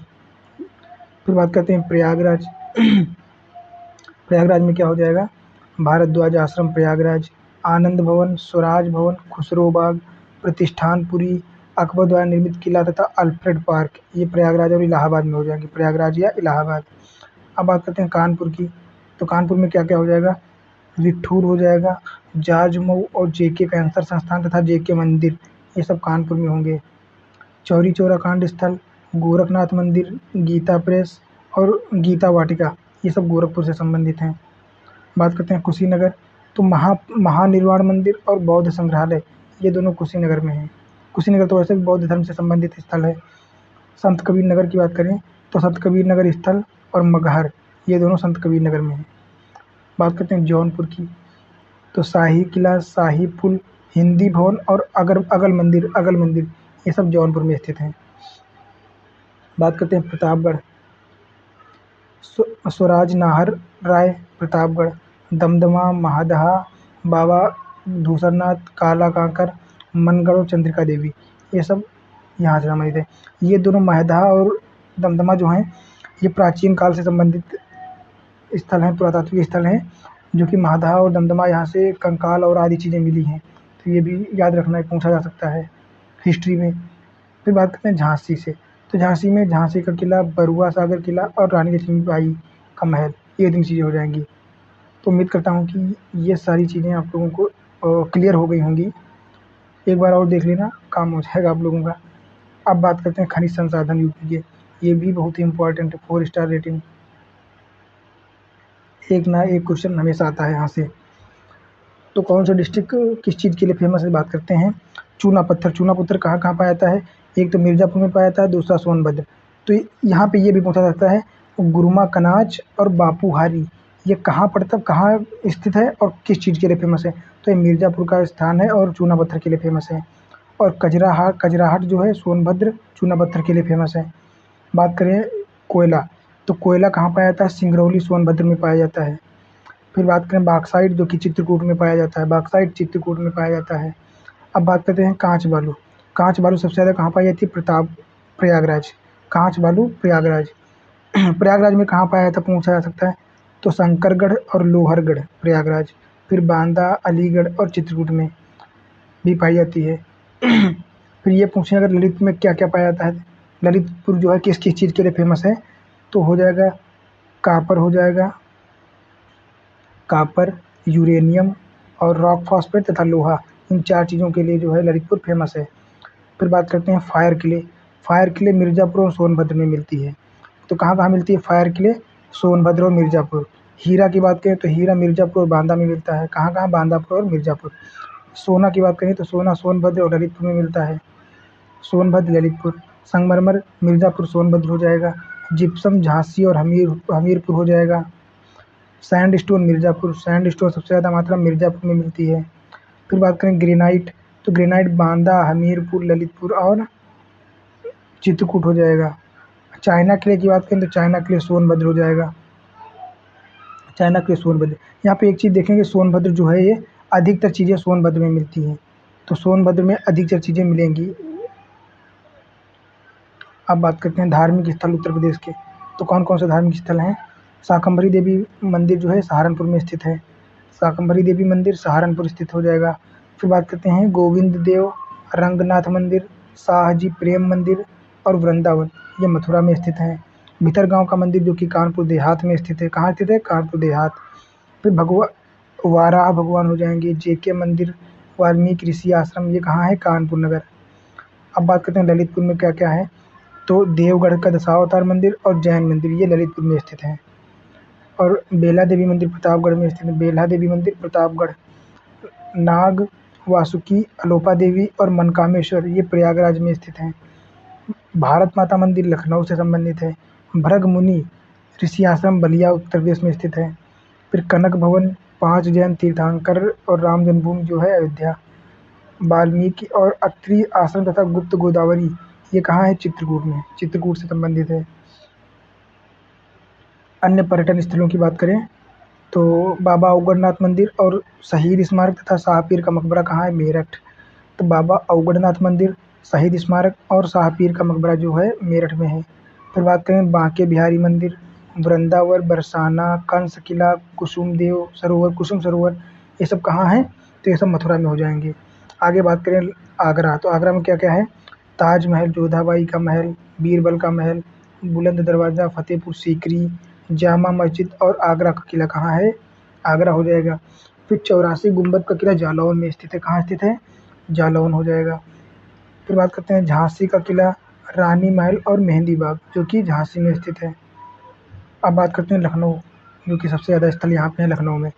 बड़ा इमामबाड़ा, छोटा इमामबाड़ा, अम्बेडकर पार्क, म्यूजियम हो जाएगा, Janeshwar Mishra park, Begum Hazrat Mahal park, Ram Manohar Lohia park तथा भूल भुलैया ये सब चीज़ें कहाँ पे हैं, ये सब लखनऊ में है। यहाँ पे एक चीज़ ध्यान रखने वाली बात ये है, जनेश्वर मिश्रा जो पार्क है ये क्या है, एशिया का सबसे बड़ा पार्क है। तो एशिया का सबसे बड़ा पार्क अगर पूछेगा तो भी जनेश्वर मिश्र पार्क ही होगा। फिर बात करते हैं प्रयागराज, तो संगम हो गया, अकबर का किला, अक्षयवट, आनंद भवन, जवाहरलाल नक्षत्रशाला, चंद्रशेखर आज़ाद पार्क प्रयागराज हो जाएगा। स्फटिक शिला, सती अनुसुईया, कामदगिरि और परिक्रमा, हनुमान धारा, रामघाट, महर्षि अत्रि आश्रम कहाँ है, चित्रकूट में स्थित है। अब बात करते हैं महत्वपूर्ण बिंदुओं की, इनको देते हैं 4-5 स्टार की रेटिंग।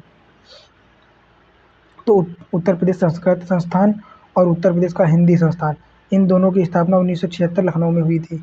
फिर बात करते हैं डिफेंस पार्क कहाँ कहाँ है, कानपुर, झांसी और लखनऊ। तो डिफेंस पार्क कहाँ है, कानपुर, लखनऊ, झांसी, कानपुर, झांसी, लखनऊ।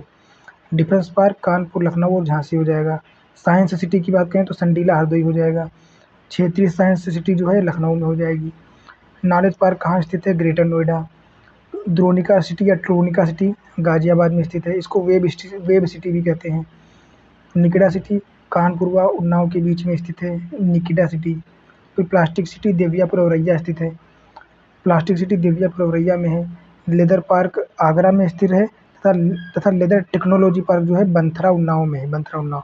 ये भी ध्यान रखना कि लेदर पार्क अगर केवल पूछेगा तो आगरा हो जाएगा और लेदर टेक्नोलॉजी पार्क पूछेगा तो बंथरा उन्नाव हो जाएगा। फिर गाजियाबाद की बात करें तो वेब सिटी या जिसे ट्रोनिका सिटी कहते हैं, इसको छोटी दिल्ली भी कहते हैं, तो ये क्या हो जाएगा, गाजियाबाद। फिर बात करते हैं मेगा फूड पार्क कहाँ पे स्थित है, बरेली हो जाएगा। साइबर सिटी कानपुर में बनाई जा रही है। Electronic city software technology park जो है ये नोएडा में स्थित है। जैव प्रौद्योगिकी लखनऊ हो जाएगा, जैव प्रौद्योगिकी पार्क। वेब सिटी गाजियाबाद, इसको ट्रोनिका सिटी भी कहते हैं। टॉय सिटी नोएडा हो जाएगा।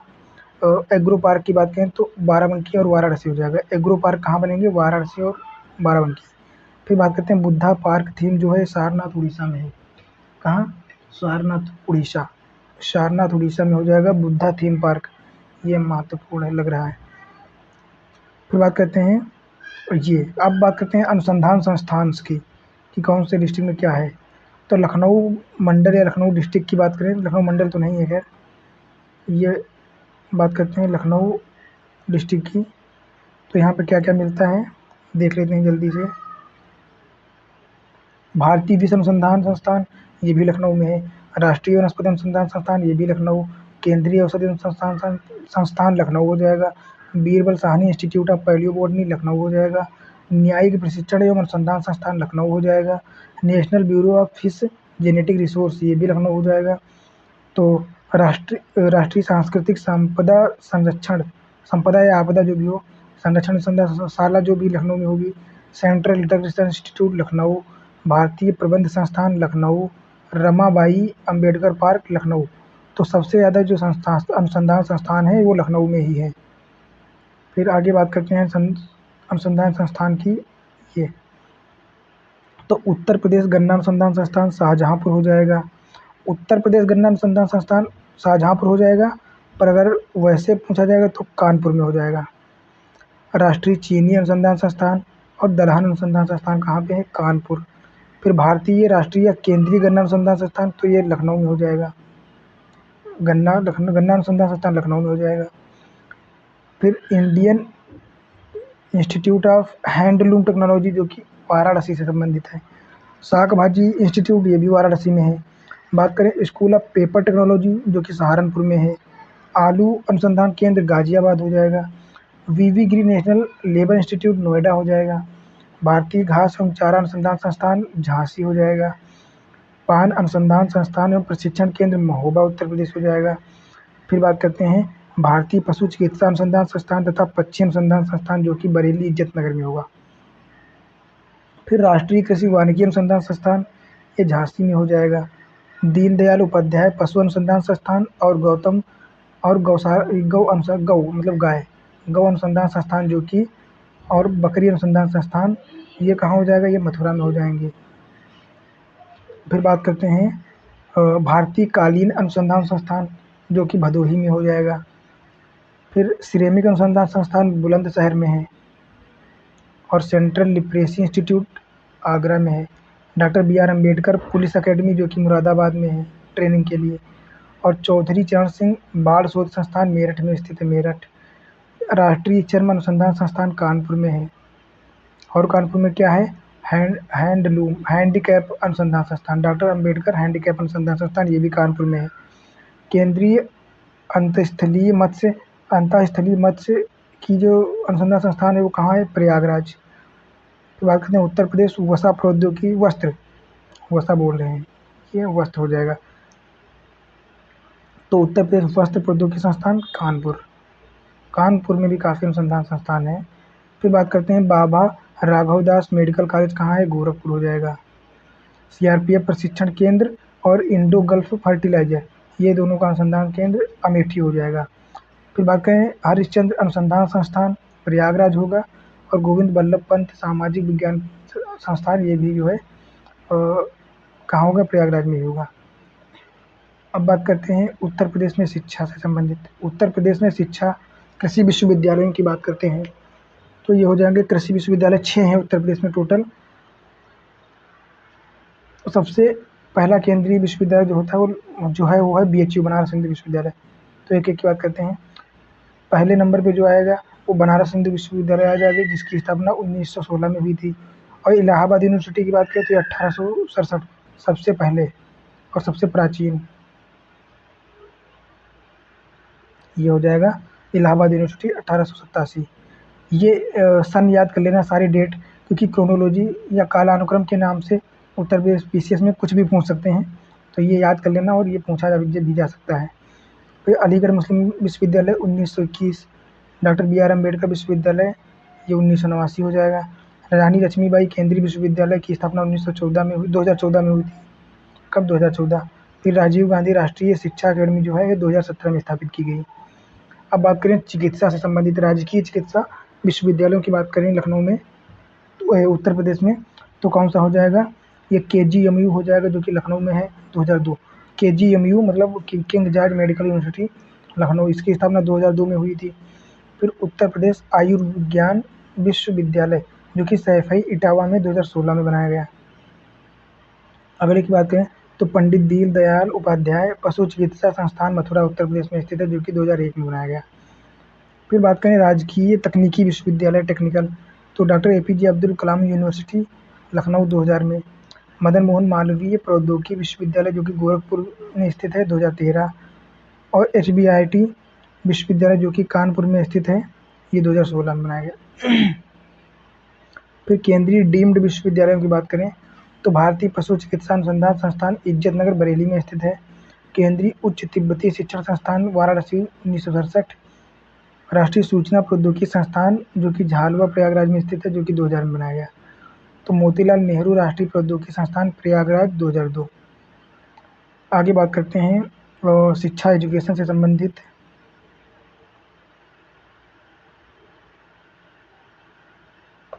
एजुकेशन, तो बात करते हैं एजुकेशन की, जिसमें उत्तर प्रदेश बेसिक शिक्षा परिषद उत्तर प्रदेश बेसिक शिक्षा परिषद की स्थापना 1972 हुई थी उर्दू उर्दू भाषा के लिए। फिर उत्तर प्रदेश में सर्व शिक्षा अभियान कब चलाया गया? 2002-1 में स्टार्ट किया गया। कस्तूरबा गांधी बालिका विकास योजना 2004, और मध्याह्न मिड डे मील योजना जो है 1995 में स्टार्ट की गई थी। फिर शिक्षा मित्र योजना 2001 में स्टार्ट की गई। आगे बात करें माध्यमिक शिक्षा परिषद, जो कि 1972 में स्टार्ट हुई। और उत्तर प्रदेश में 2 दिव्यांग विश्वविद्यालय हैं, जो कहाँ-कहाँ है? एक तो लखनऊ में है और दूसरा चित्रकूट में है।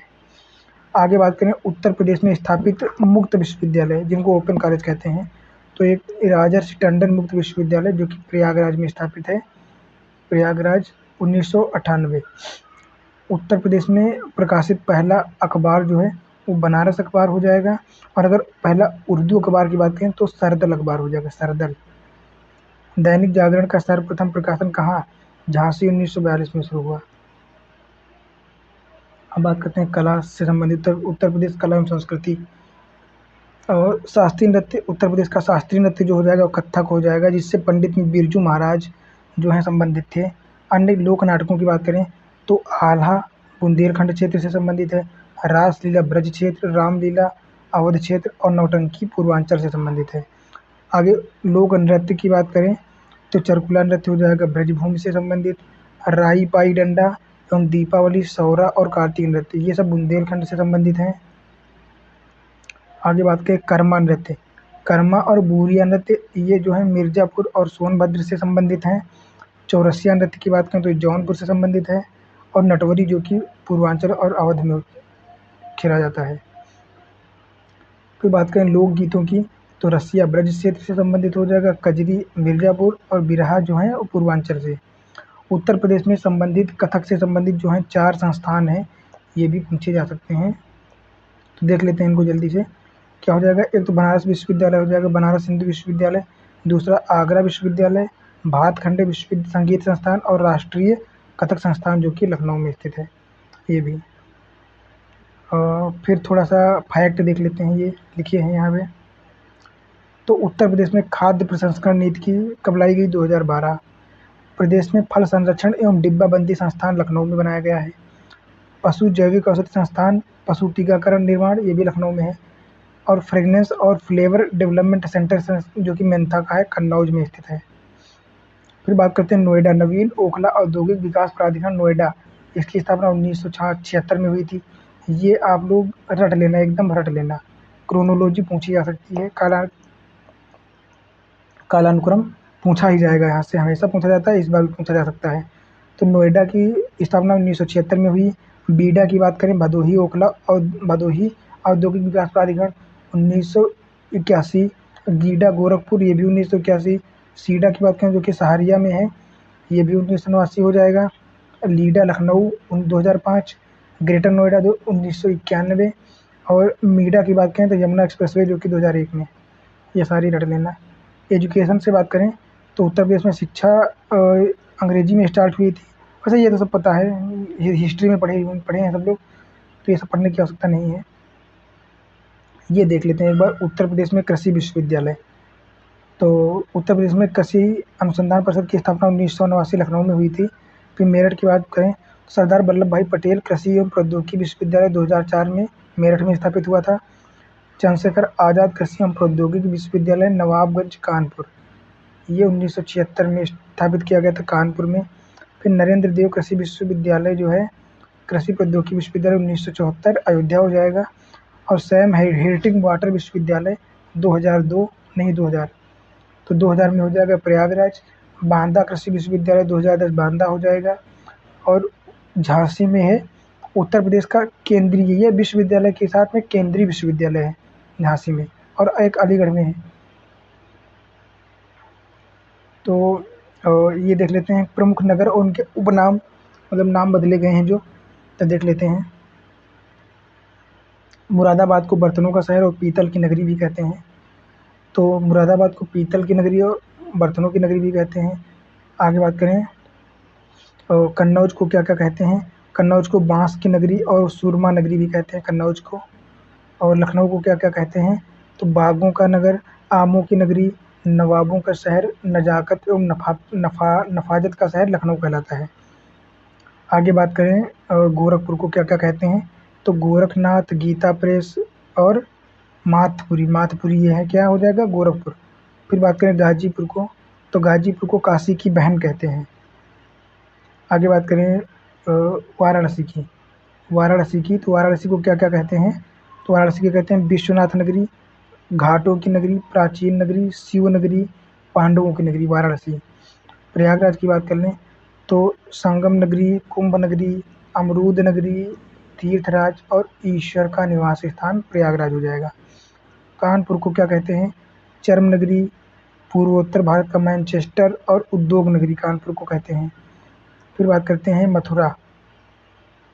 तो मथुरा को कहते हैं पीतल की मूर्तियाँ, पेड़ा नगरी, कृष्ण नगरी और 5 पर्वतों का क्षेत्र मथुरा हो जाएगा। कन्नौज को इत्र एवं खुशबुओं का शहर कहते हैं। आगे बात करें मेरठ को, तो क्रांति का नगर और कैंची नगरी कहते हैं मेरठ को। जौनपुर को क्या कहते हैं? सिराज ए हिंद और पूर्व का सिराज, ये जौनपुर हो जाएगा। फिर बात करें चंदौली, धान का कटोरा चंदौली को कहते हैं। आंवला नगरी प्रतापगढ़, ताज और पेठा नगरी आगरा हो जाएगा। चूड़ियों की नगरी फिरोजाबाद और ताला नगरी अलीगढ़ हो जाएगा।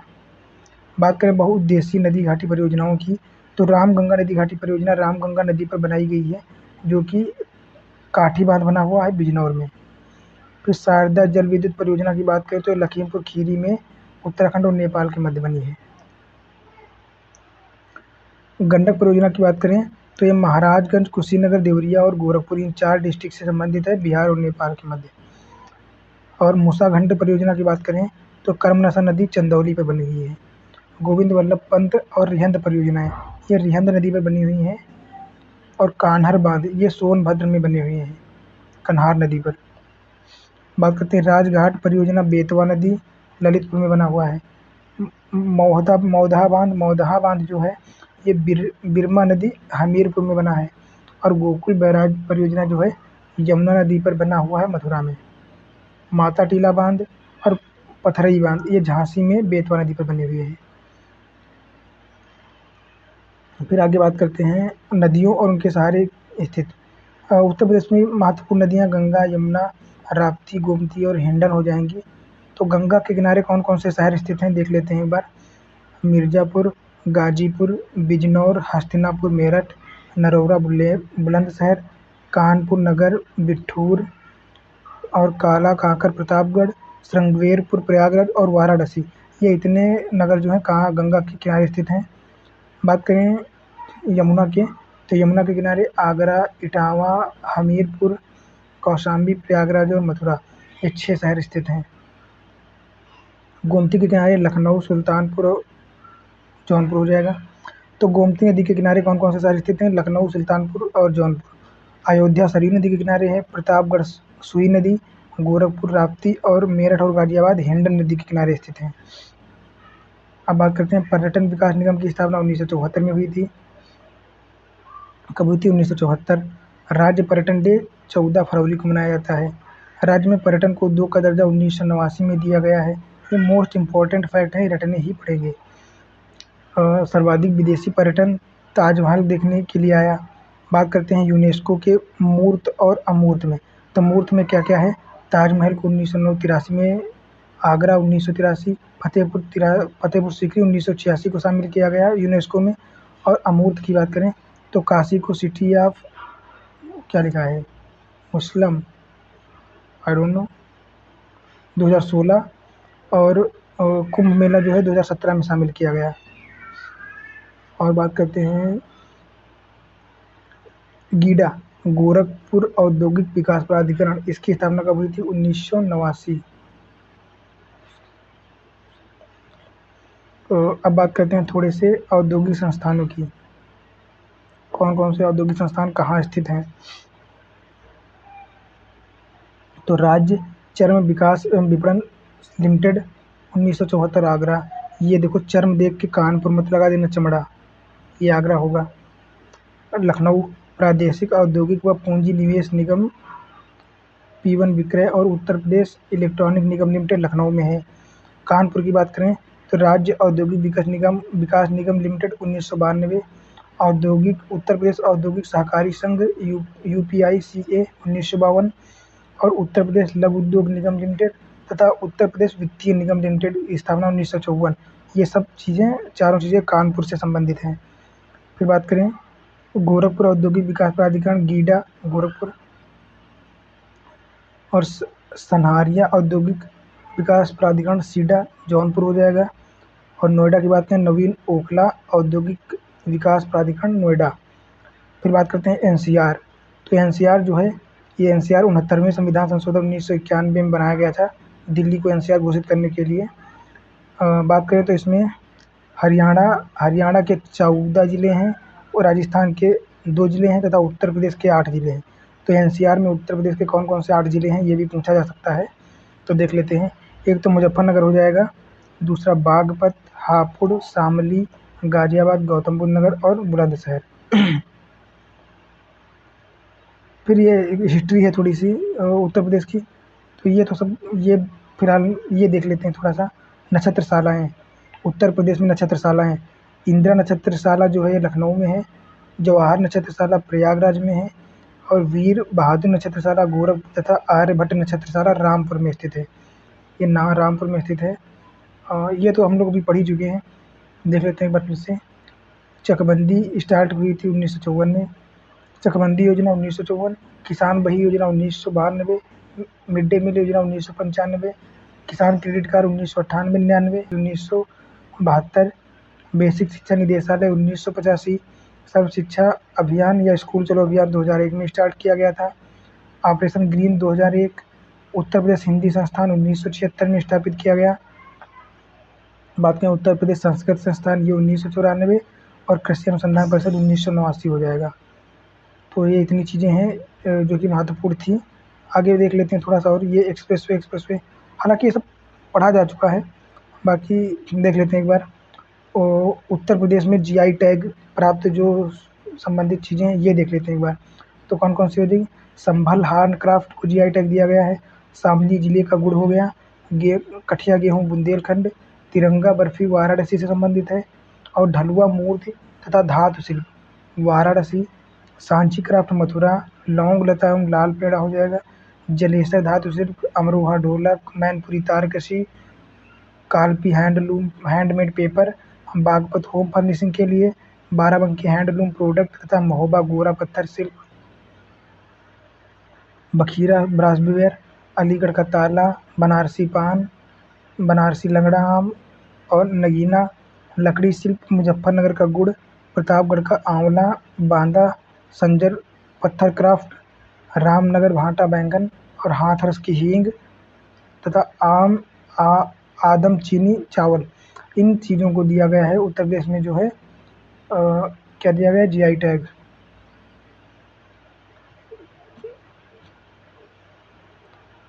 GI टैग तो ये बहुत ही महत्वपूर्ण है, इनको पढ़ लेना, यहाँ से 1-2 क्वेश्चन आ सकते हैं। बाकी तो ये सब ऊपर पढ़ ही चुके हैं, तो इसको बार बार पढ़ने की कोई आवश्यकता नहीं है। यहाँ से तो यहाँ से उत्तर प्रदेश स्पेशल का टोटल जो है वो क्या टोटल सिलेबस जो है वो कवर हो चुका है। अब इसके अलावा कुछ भी इसके बाहर से तो नहीं आएगा, UP PCS हो या RO हो या इसके अलावा कोई भी स्टेट एग्ज़ाम हो, मतलब UP का।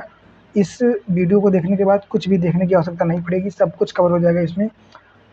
अभी आगे इसमें हम उत्तर प्रदेश का करंट अफेयर्स 2024 और बजट 2024 ये भी अभी कवर करेंगे आगे वीडियो में।